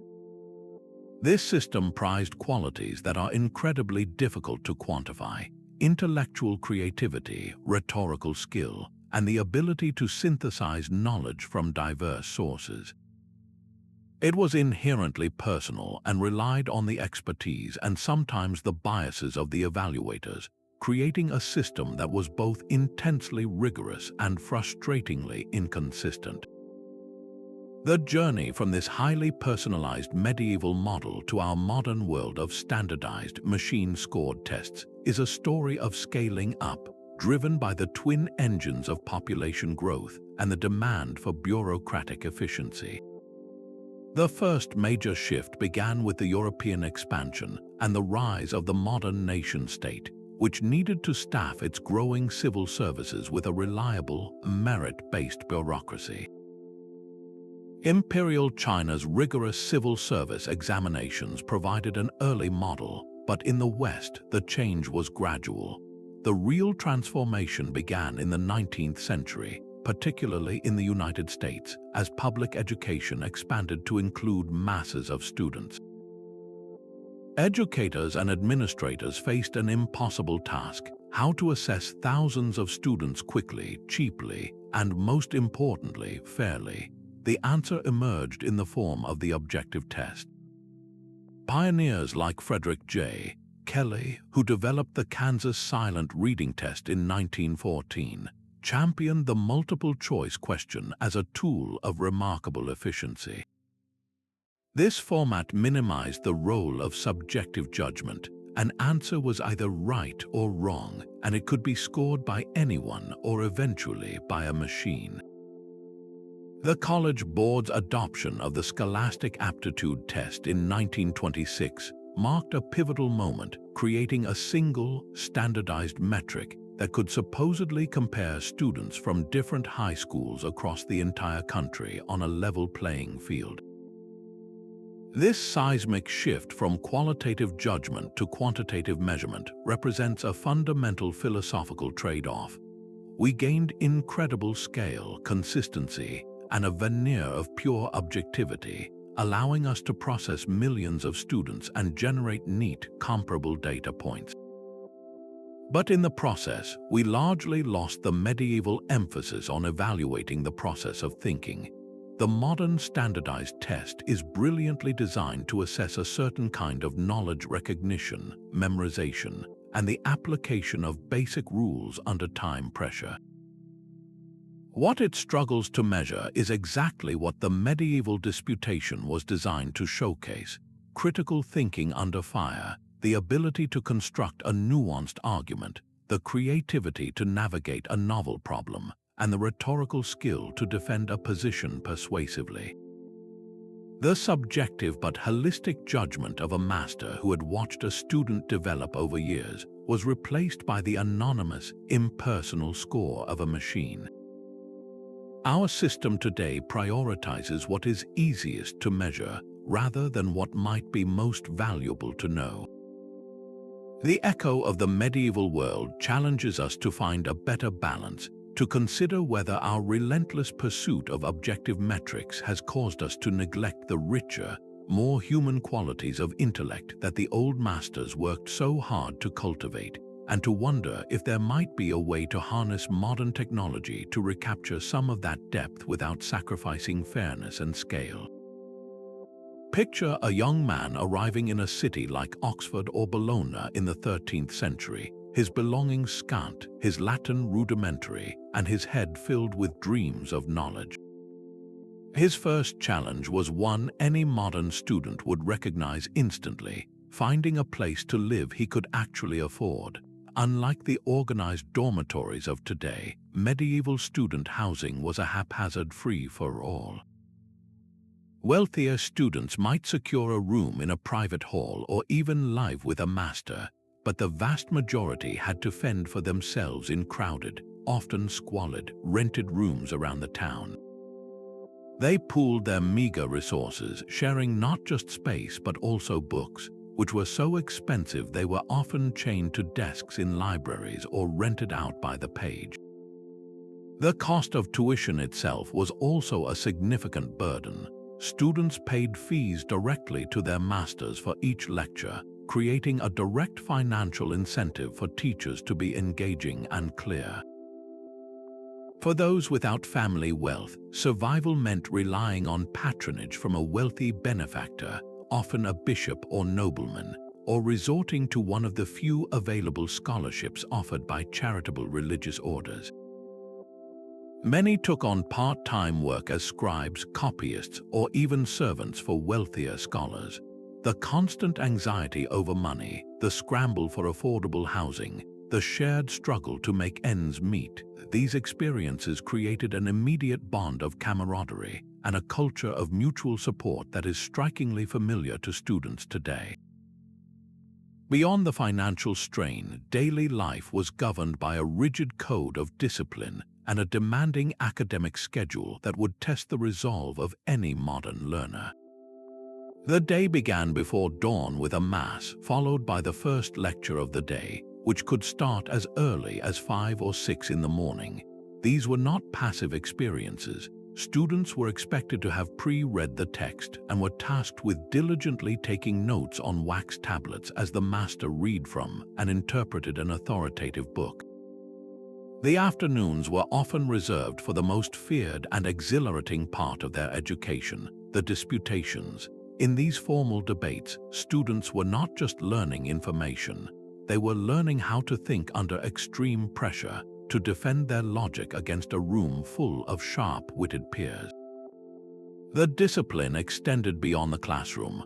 University statutes were exhaustive and strict, governing everything from the clothes students could wear to curb vanity, to prohibitions against frequenting taverns, gambling, or keeping pets that might be a distraction.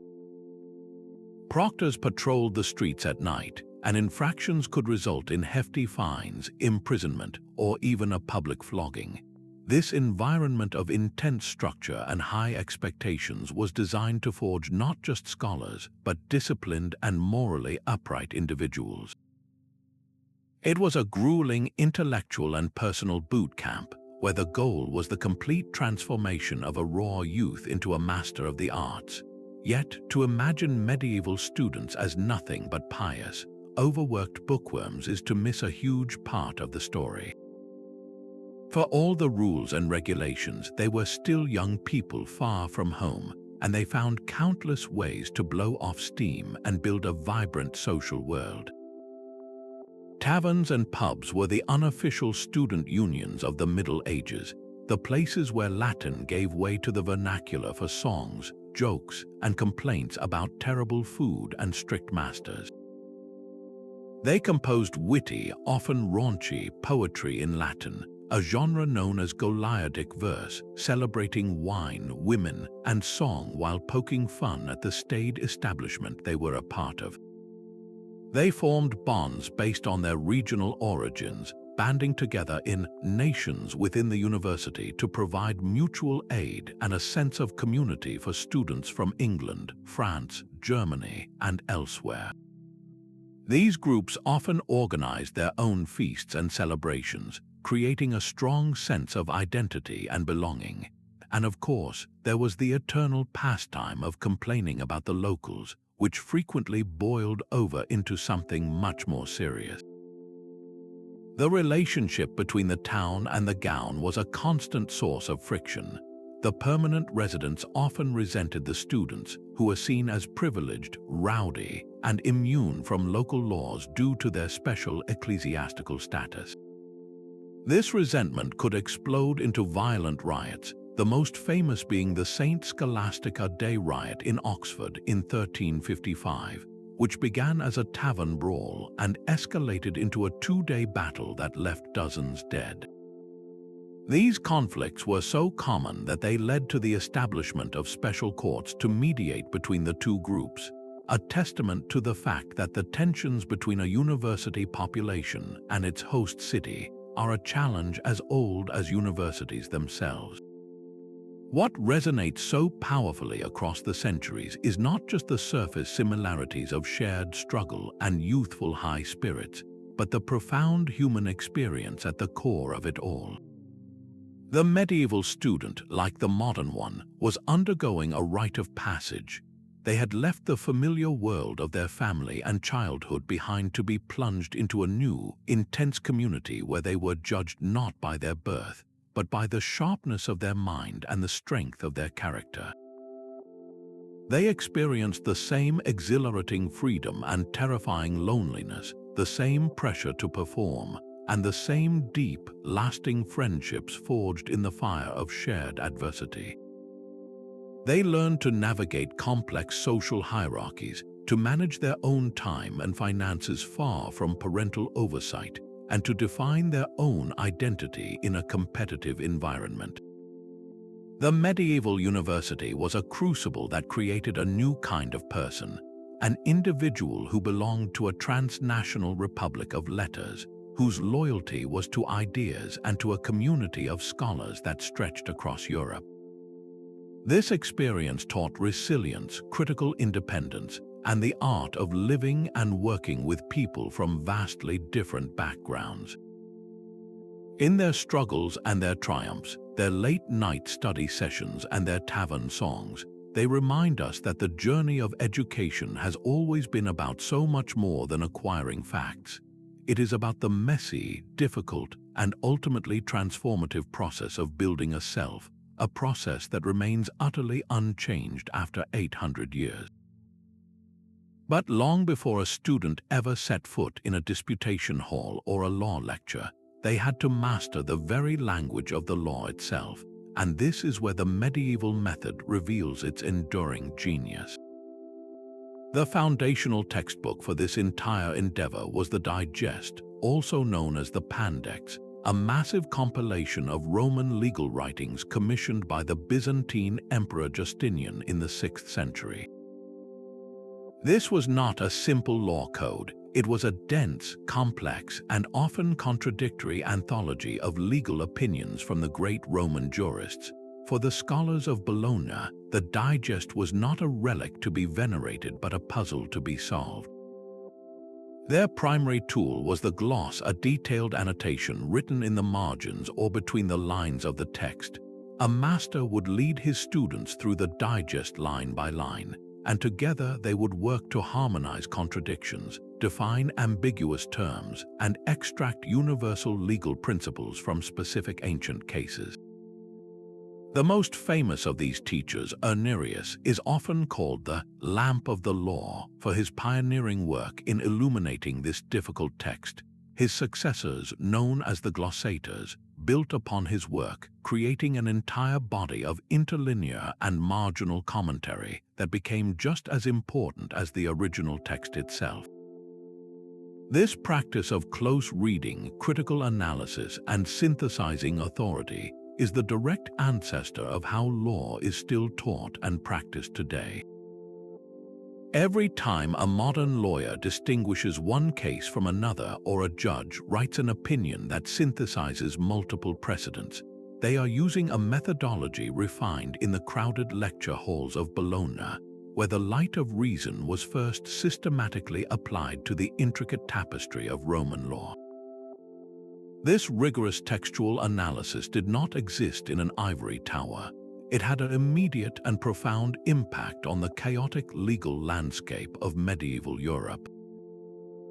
Before the rise of the law schools, justice was often a local and inconsistent affair, based on a confusing patchwork of Germanic tribal customs, feudal obligations, and fragmented remnants of Roman law.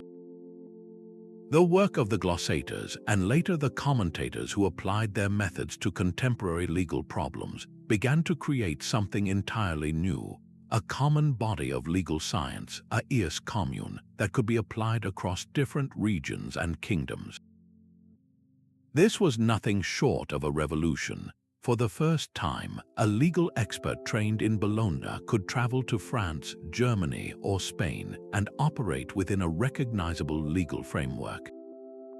Kings and popes began to staff their administrations with these university-trained lawyers, who used their knowledge of Roman law to centralize power, systematize taxation, and create more efficient bureaucracies. The very concept of the state as a legal entity, distinct from the person of the king, owes a significant debt to the resurrection of Roman public law by these medieval scholars.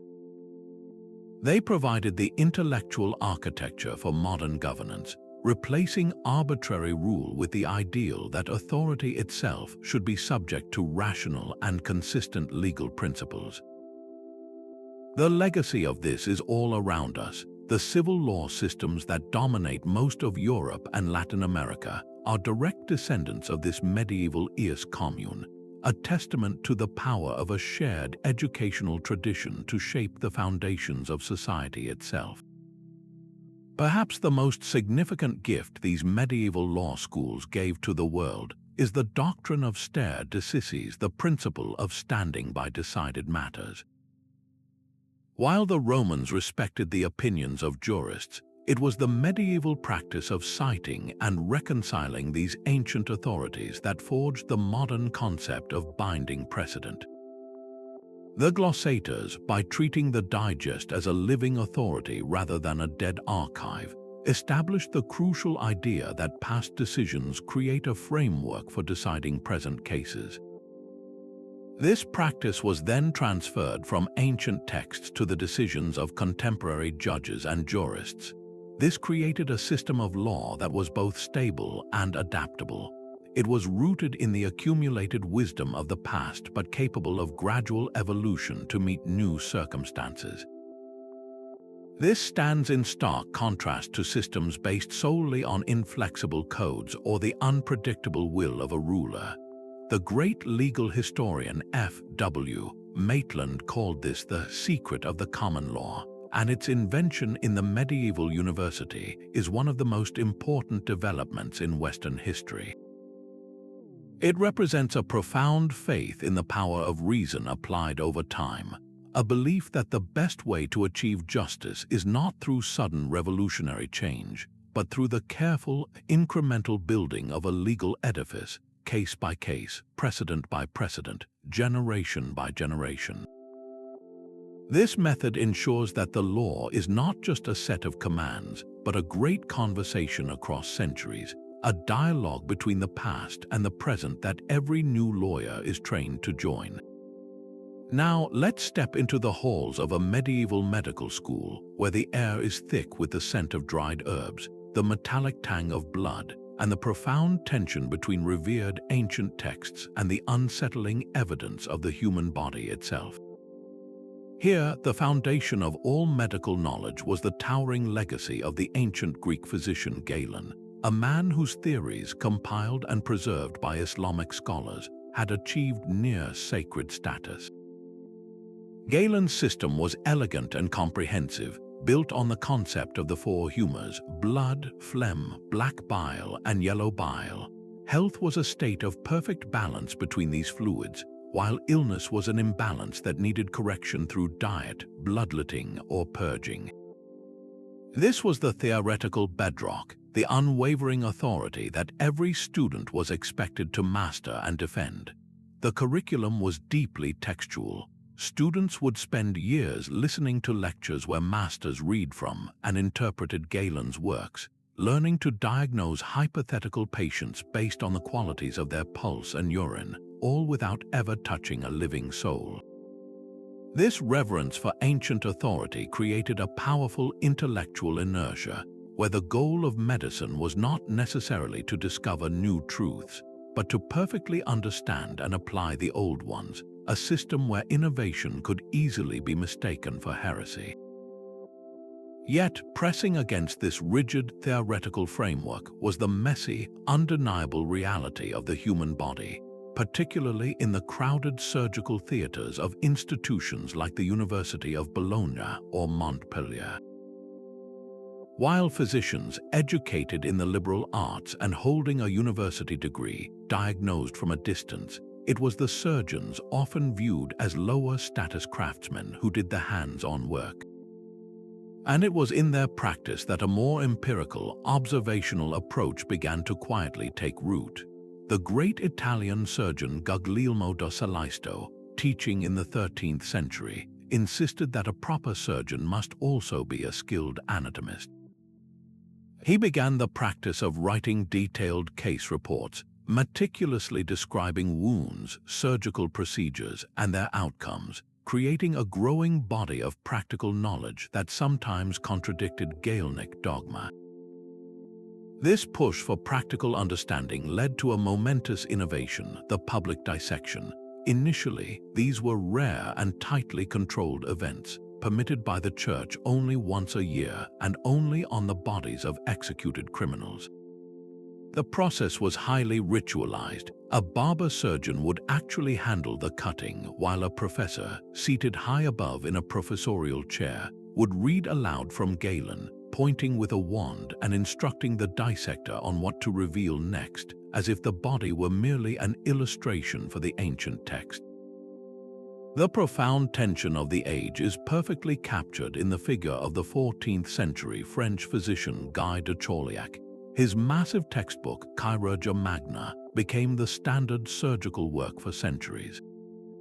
He was a devoted Galenist, weaving the theory of the humors throughout his writing. Yet, he was also a brilliant practical innovator who served popes in Avignon and gained vast experience treating victims of the Black Death. He invented new surgical instruments, described complex procedures for treating fractures and hernias, and emphasized the critical importance of personal observation. He famously critiqued the widespread and panic-driven practice of bloodletting from the jugular vein during the plague, noting its alarming mortality rate and advising more cautious approaches based on his own clinical experience. Here was the central conflict in one man, an unwavering faith in ancient theory constantly being challenged and refined by the evidence of his own eyes. He couldn't yet overturn the system, but his work is filled with the quiet, meticulous annotations of a practitioner who knew that the maps drawn by the ancients didn't always match the territory of the human body. This centuries-old struggle between the authority of the text and the authority of direct observation is not some dusty relic. It is the very same debate that plays out in modern medical schools today, though the actors have changed. The Galenic texts have been replaced by massive, evidence-based clinical guidelines and the formidable authority of pharmaceutical science. The modern medical student, like their medieval counterpart, must first achieve a monumental feat of memorization, absorbing a vast and ever-growing body of established knowledge that forms the essential language of medicine. The pressure to conform to standardized protocols and best practices is immense, and for good reason. This system ensures a baseline of care and safety. Yet, this can sometimes create its own kind of intellectual inertia, where treatment becomes protocol-driven rather than patient-specific. The contemporary equivalent of the medieval dissector's unsettling discovery that Galen's anatomy, based largely on animal dissection, was often wrong, is the growing replication crisis in medical science, where large-scale reviews find that a significant portion of published biomedical research cannot be reproduced. This forces a new generation of doctors to question the very foundations of their authoritative knowledge. The modern push for innovation, mirroring the work of hands-on surgeons like de Salisto, comes in the form of a renewed emphasis on clinical empathy and narrative medicine. There is a growing recognition that a patient is not just a collection of symptoms to be matched against a textbook, but a person with a unique story that is critical to an accurate diagnosis and effective treatment. The most advanced medical schools are now integrating simulated patient experiences and rigorous clinical rotations much earlier in the curriculum, understanding that textbook knowledge is inert without the practical wisdom of how to apply it. The ultimate goal of modern medical education is to achieve a synthesis that medieval scholars could only glimpse, to produce physicians who possess the deep theoretical knowledge of a university master, the skilled hands of a master surgeon, and the empathetic ear of a healer who understands that the map of disease is never the same as the territory of the person who is ill. It is a perpetual balancing act, striving to honor the accumulated wisdom of the past while remaining humble and curious enough to recognize when that wisdom must be updated by the undeniable and often inconvenient evidence of the present. In an age long before search engines or even the humble notebook were readily available, the sheer volume of knowledge a medieval scholar was expected to command was nothing short of staggering. We're talking about entire books of the Bible, thousands of lines of liturgical verse, the complex syllogisms of Aristotelian logic, and the intricate details of canon law, all of it held not on a shelf but in the mind. This immense pressure to retain and recall information gave rise to one of the most sophisticated and fascinating intellectual arts of the Middle Ages, the art of memory, or ars memoriae. This was not mere rote repetition. It was a highly creative and systematic discipline, a form of mental architecture that transformed the abstract and intangible into vivid, unforgettable images placed within imagined spaces. Scholars understood that the human mind clings more readily to the concrete and the unusual than to the abstract and the plain. So, they developed a toolkit of mnemonic strategies that are not only historically remarkable, but remain incredibly powerful for any modern student, professional, or lifelong learner trying to navigate our own world of information overload. The crown jewel of these techniques was the method of loci, more popularly known today as the memory palace.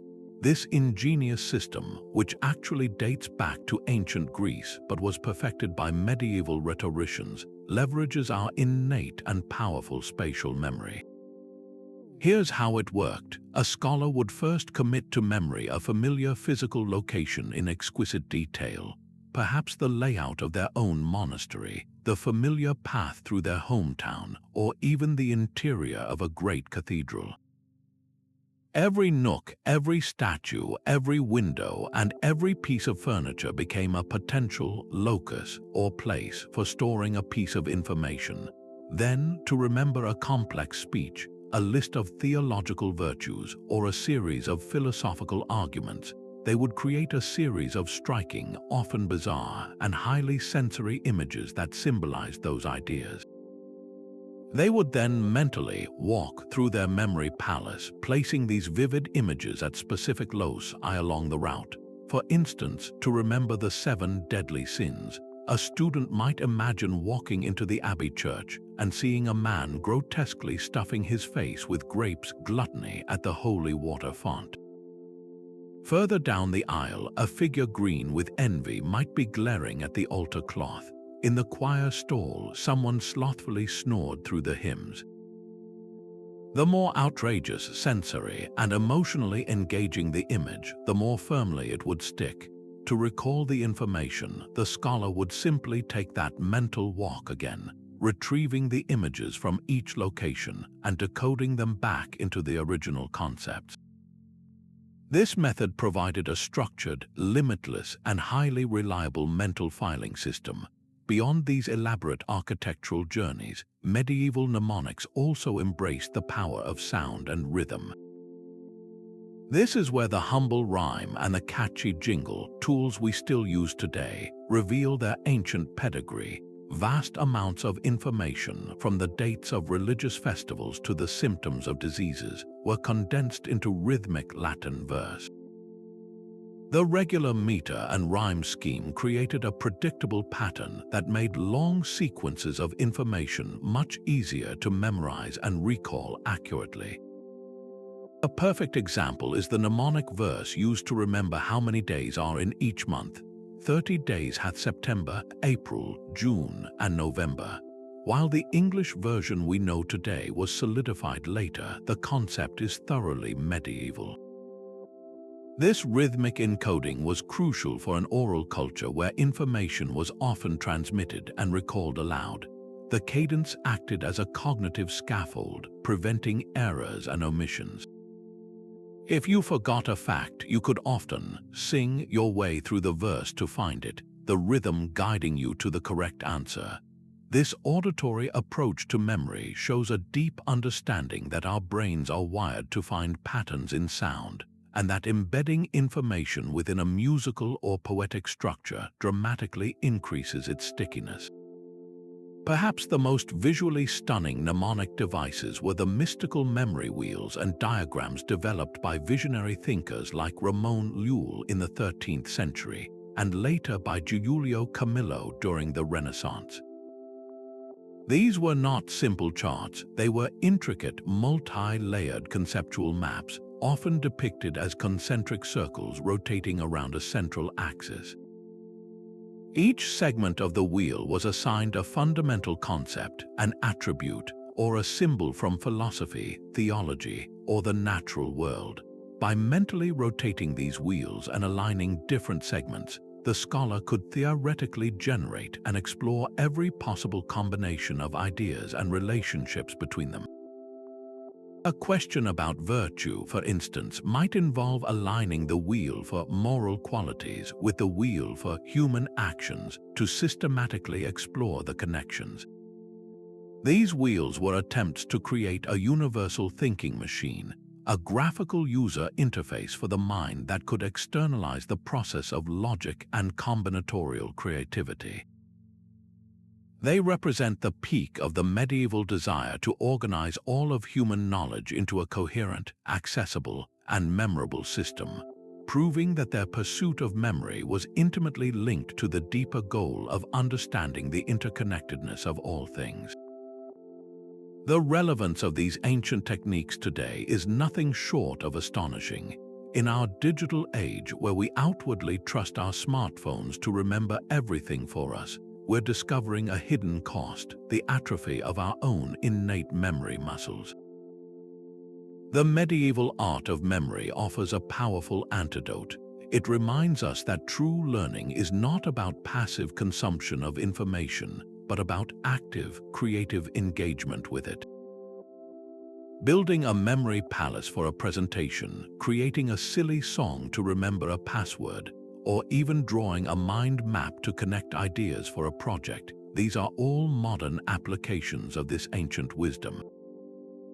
They force us to process information deeply, to personalize it, and to weave it into the existing tapestry of our knowledge, which is the very definition of durable learning. The medieval scholars knew something we are in danger of forgetting, that the act of memorization is not mere mental drudgery. It is a profound creative act that builds cognitive resilience, enhances focus, and forges richer neural pathways.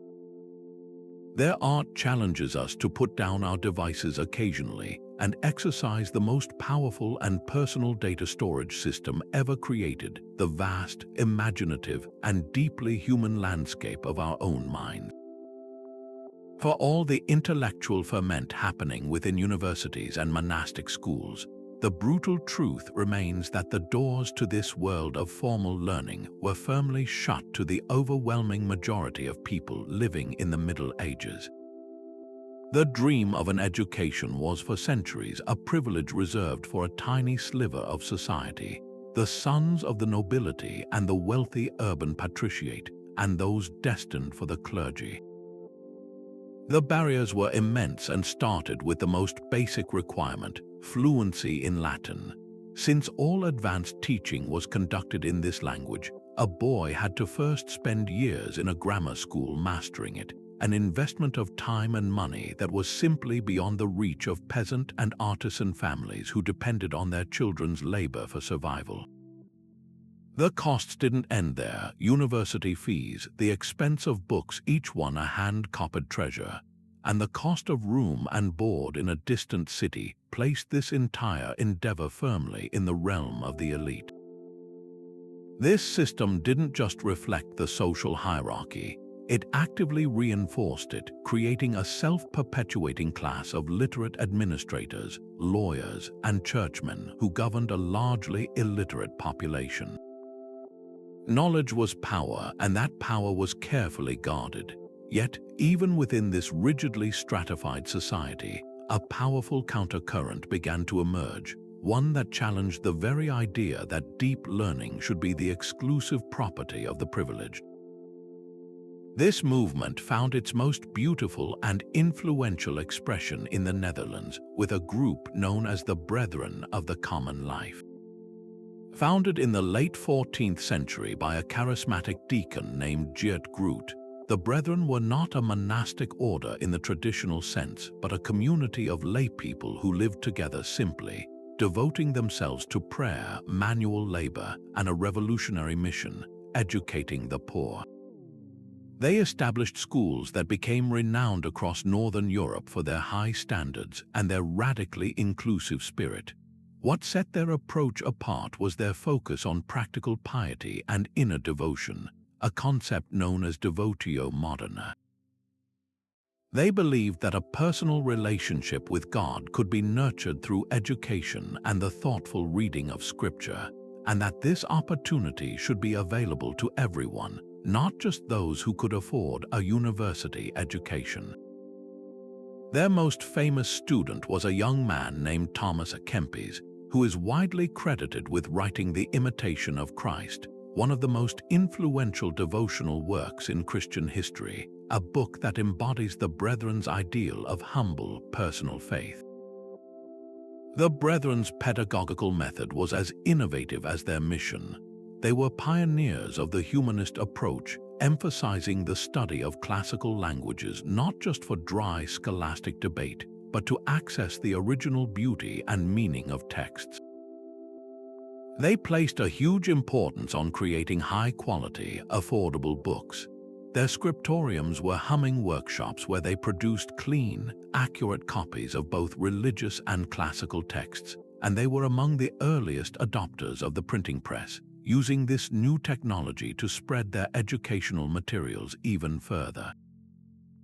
Their schools, like the famous one in Deventer, became models of compassionate and effective teaching, attracting students from a wider range of social backgrounds than the traditional universities. They focused on forming the whole person, their character, their piety, and their intellect, believing that education was for the betterment of the soul and the community, not just for personal advancement. In their quiet, determined work, we see the earliest seeds of a philosophy that would eventually help break the monopoly of the elite, the conviction that education is a universal human right, a tool for personal empowerment and spiritual growth that should be available to all, regardless of their station in life. This ancient disparity and the grassroots efforts to overcome it hold up a stark mirror to our own time. We may have abolished the formal Latin requirement, but we have erected new, often equally daunting, barriers to a quality education.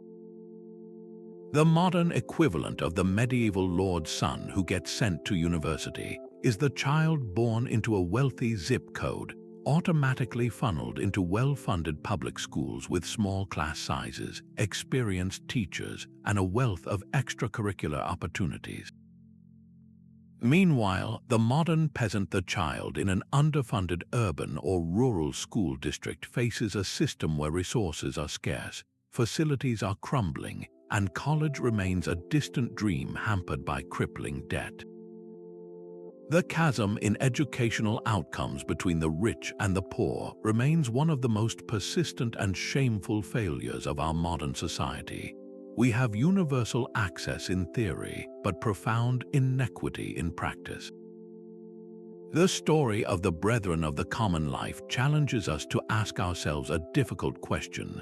Have we truly created a system that serves the common life, the good of all? Or have we simply designed a more sophisticated and subtle mechanism for replicating privilege from one generation to the next?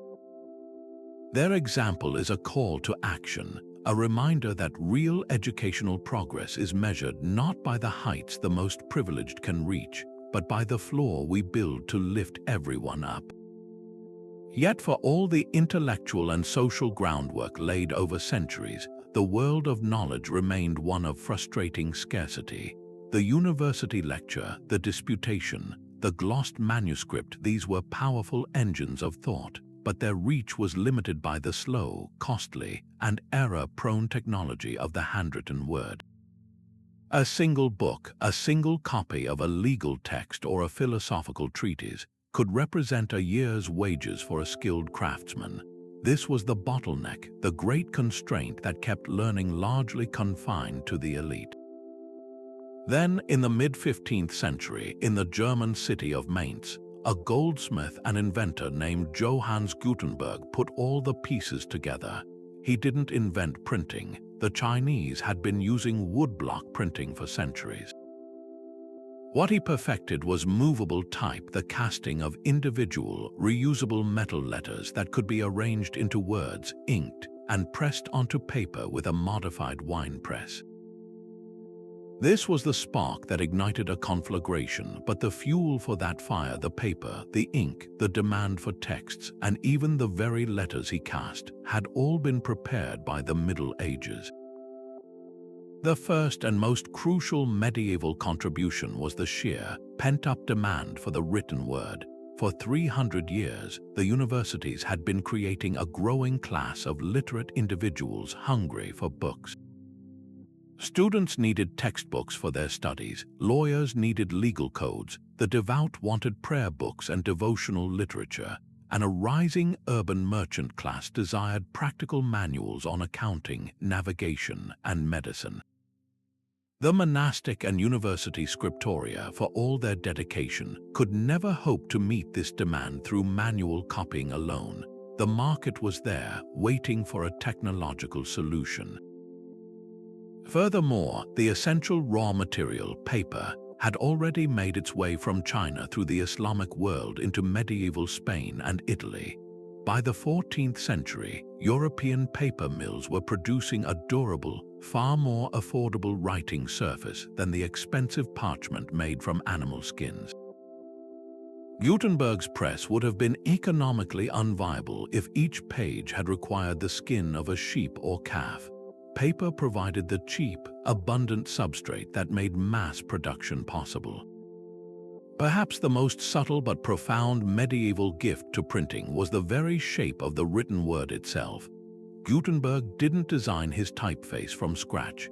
He meticulously mimicked the dense, compact handwriting of the professional scribes who produced Bibles and liturgical texts in the Rhine Valley.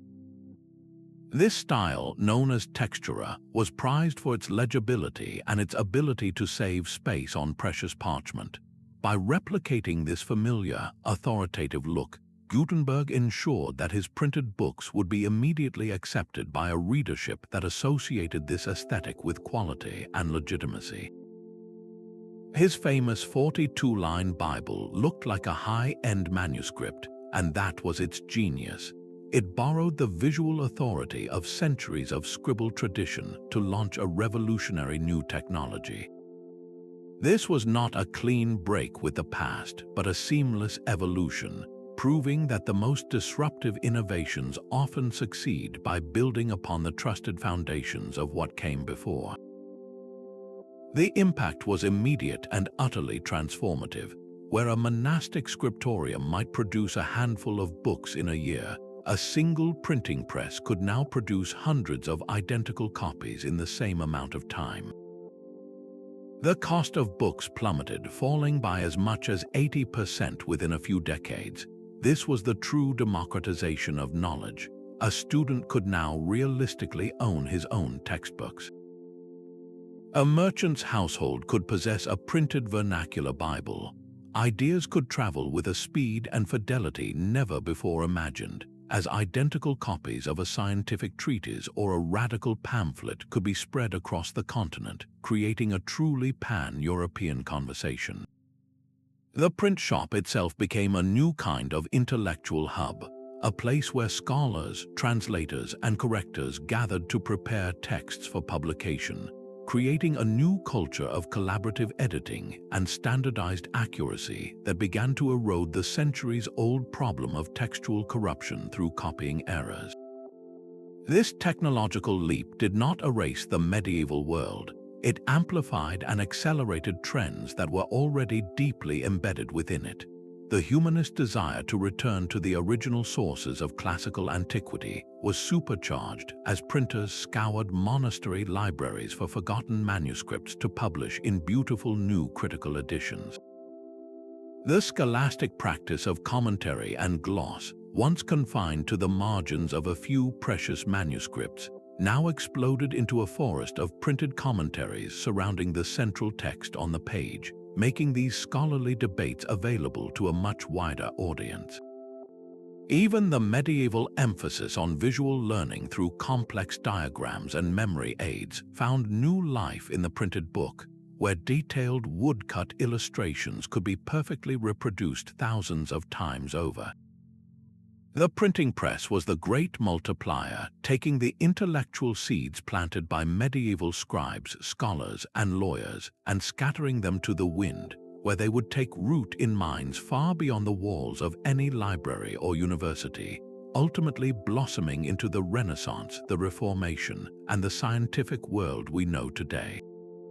Yet even as the great universities of Paris and Oxford became powerhouses of Latin scholarship, their very existence was made possible by a web of connections that stretched far beyond the borders of Christendom. To imagine medieval Europe as an isolated fortress of faith is to miss the vibrant, often chaotic, reality of a continent that was constantly rubbing up against other cultures through trade, conflict, and curiosity. The flow of knowledge was not a one-way street from ancient times to the modern world. It was a complex, multi-directional exchange happening along the dusty tracks of the Silk Road, in the bustling ports of the Mediterranean, and even on the blood-soaked battlefields of the Crusades. These encounters, sometimes peaceful and often violent, forced a reluctant Europe to look outward, to realize that wisdom was not its exclusive property, and that the most powerful ideas often arrive from the most unexpected places. Consider the humble yet revolutionary caravan making its way across the Silk Road. For centuries, these networks of trade routes were not just conduits for silk, spices, and precious gems. They were the original information superhighways, carrying technologies, stories, and entire systems of thought from China and India through the Islamic world and into the heart of Europe. The most transformative cargo was often the most portable, paper-making. This Chinese technology, which had been perfected in the Islamic world, arrived in Europe via Muslim Spain and Italy in the 12th and 13th centuries. It was a game-changer compared to the expensive and labor-intensive process of producing parchment from animal skins. Paper made from pulped rags and hemp was relatively cheap and could be produced in much larger quantities. This single innovation drastically lowered the cost of producing books, making knowledge more accessible and helping to fuel the very rise of the universities that would later claim to be the sole guardians of learning. Along with paper came other transformative ideas: the astrolabe for navigation, advanced mathematical concepts like algebra. The word itself comes from the Arabic al-Jabr and the Hindu Arabic numeral system we use today, which with its place value and the concept of zero, made complex calculation infinitely easier than with clunky Roman numerals. These were not abstract curiosities. They were the essential tools that would later enable the scientific revolution. Every time a medieval merchant used an abacus to calculate a profit or a scholar used a new star chart, they were participating in a global exchange of knowledge that had begun thousands of miles away. This flow of ideas reached a crescendo in the Iberian Peninsula, in the remarkable kingdom of Al-Andalus Muslim-ruled Spain. For centuries, cities like Cordoba, Toledo, and Granada became unparalleled melting pots of intellectual activity, where Muslim, Jewish, and Christian scholars lived, debated, and worked side by side in a rare atmosphere of relative tolerance. The Great Library of Cordoba was said to hold hundreds of thousands of volumes at a time when the largest library in Christian Europe could scarcely boast a few hundred. But the real magic happened in the translation schools, most famously in Toledo after it was reconquered by Christian forces in the 12th century.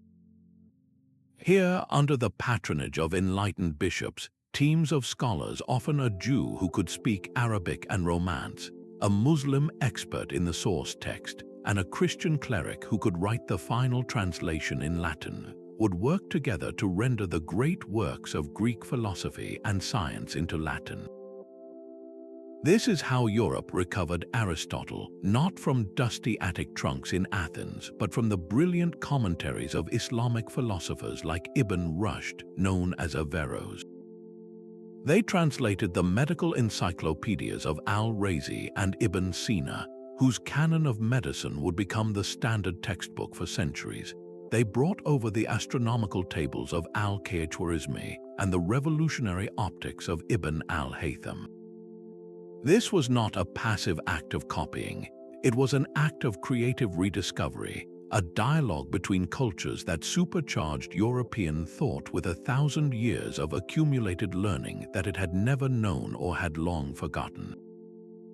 The very foundation of medieval scholasticism, the project of reconciling faith and reason, was built upon this translated knowledge. Even the Crusades, those brutal and seemingly divisive wars of religious conquest, became, paradoxically, another vector for cultural and educational exchange. While the primary goal was military and religious, the presence of European knights and merchants in the Levant for over 2 centuries brought them into sustained contact with a sophisticated Arabic culture that they often came to grudgingly admire.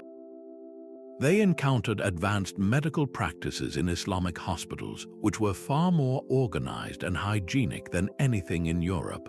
They saw new architectural techniques, complex irrigation systems, and different approaches to governance and law. Returning crusaders and pilgrims brought back more than just relics. They brought new tastes for spices, silks, and foods, but they also carried back ideas and a broader worldview. This contact, born in violence, inevitably softened into a form of pragmatic coexistence and even collaboration in places like the Crusader states, where a necessary diplomatic and commercial discourse fostered a quieter, more personal exchange of knowledge. A knight might learn a new surgical technique from an Arab doctor to treat a wound, or a merchant might pick up a new numerical system to keep his accounts. These individual, unrecorded moments of learning were just as important as the grand translation projects, slowly chipping away at the wall of European isolation and proving that even in conflict, human curiosity finds a way to bridge the divide. This medieval reality completely shatters the modern myth of a clash of civilizations, presenting instead a far more nuanced and accurate picture of a world where cultures have always been deeply intertwined and mutually dependent. The great intellectual achievements of medieval Europe were not born in a vacuum. They were the direct result of its openness to the world, however hesitant and conflicted that openness may have been. The Latin West did not invent the university alone. It adapted the model from the madrasas and libraries of the Islamic world. It did not preserve classical knowledge on its own. It relied on the meticulous work of Jewish and Islamic scholars who had safeguarded and expanded it for centuries. This history is a powerful reminder that education has never been a purely national or civilizational project. It is, and has always been, a global endeavor, a great, ongoing conversation across time and space. The light of knowledge does not originate from a single source. It is reflected and magnified through countless prisms, each culture adding its own unique hue to the spectrum. To study the medieval roots of our education is to acknowledge our profound debt to this shared, interconnected heritage, a legacy that teaches us that the pursuit of understanding is humanity's most common ground. Walk into any large university lecture hall today, and the format would feel immediately familiar to a medieval scholar time transported from the 13th century. Rows of students facing a single authoritative figure at the front, who delivers a structured presentation on a defined topic. This model has endured for over 800 years because it is an incredibly efficient way to transmit a core body of information to a large group. But the medieval lecture was never intended to be a passive experience. The word itself comes from the Latin legere, meaning to read. The master was literally reading from and interpreting a precious, often unique, manuscript, and students were expected to be actively engaged in the arduous task of note-taking, often on wax tablets, to create their own personal copies of the knowledge being shared. This combination of expert guidance and student-generated documentation is a principle we are constantly rediscovering.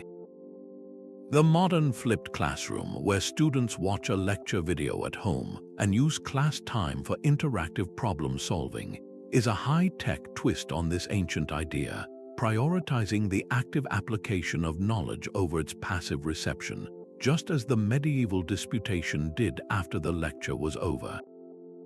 The true heart of medieval pedagogy, the disputation, has its direct descendants in every seminar room and law school moot court today.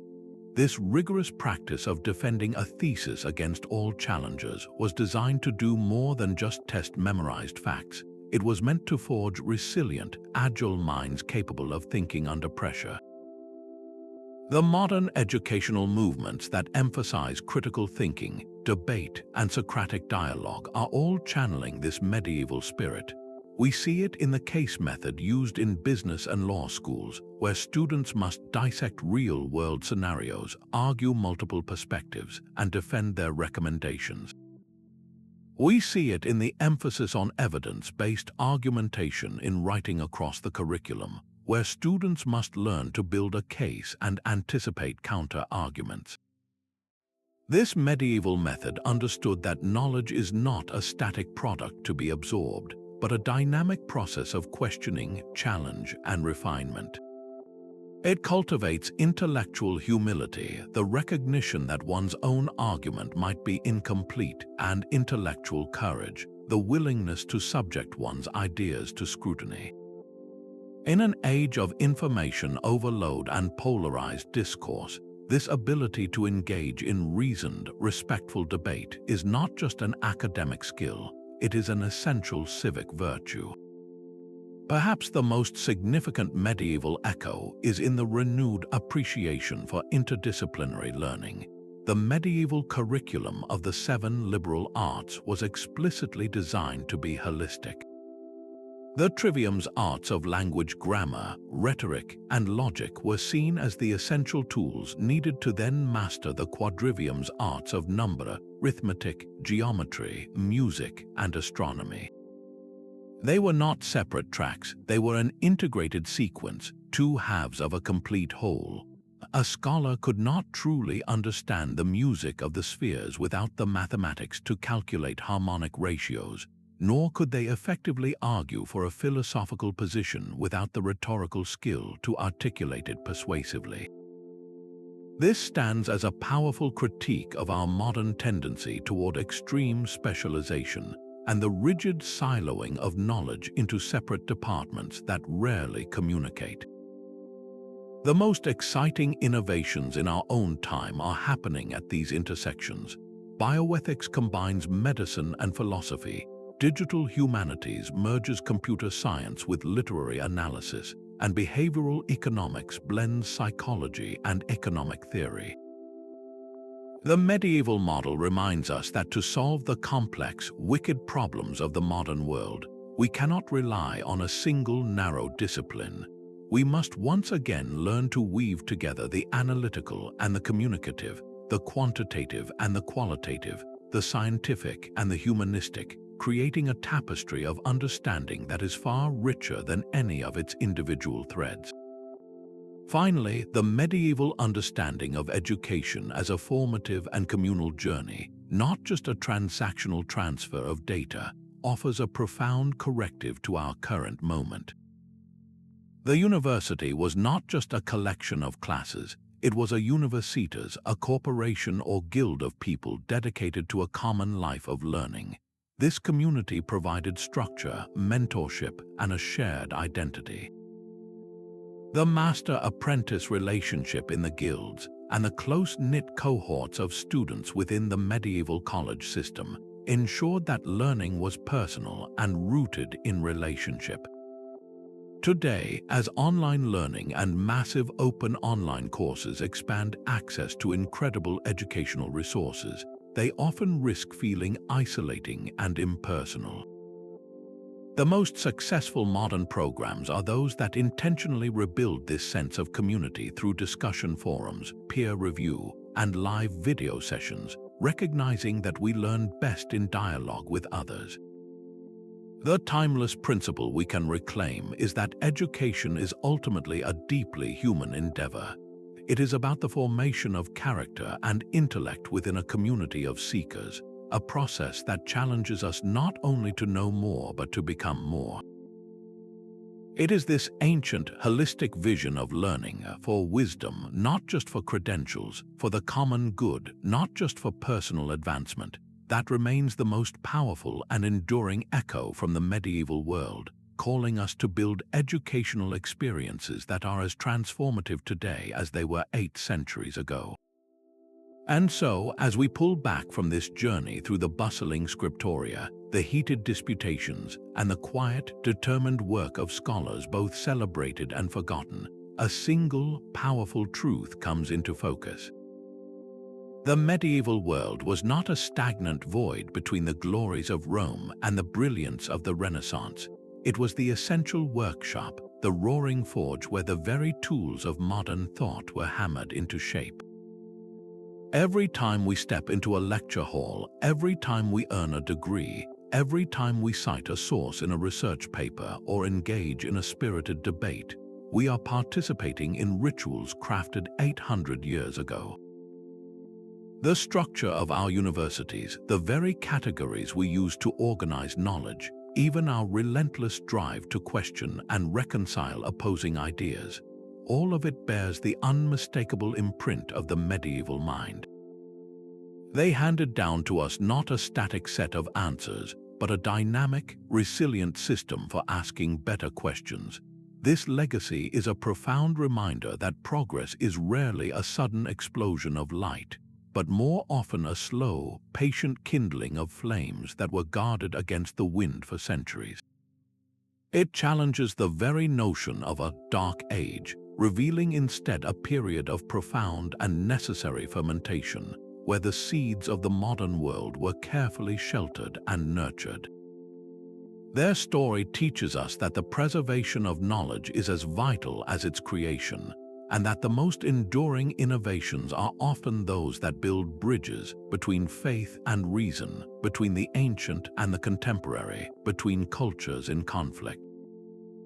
To honor their legacy is to embrace their spirit of passionate inquiry, to continue their great conversation, and to ensure that the light of learning, which they fought so hard to keep burning, continues to illuminate the path forward for everyone. If this exploration of our shared intellectual roots resonated with you, please let us know in the comments, and be sure to like and subscribe for more journeys into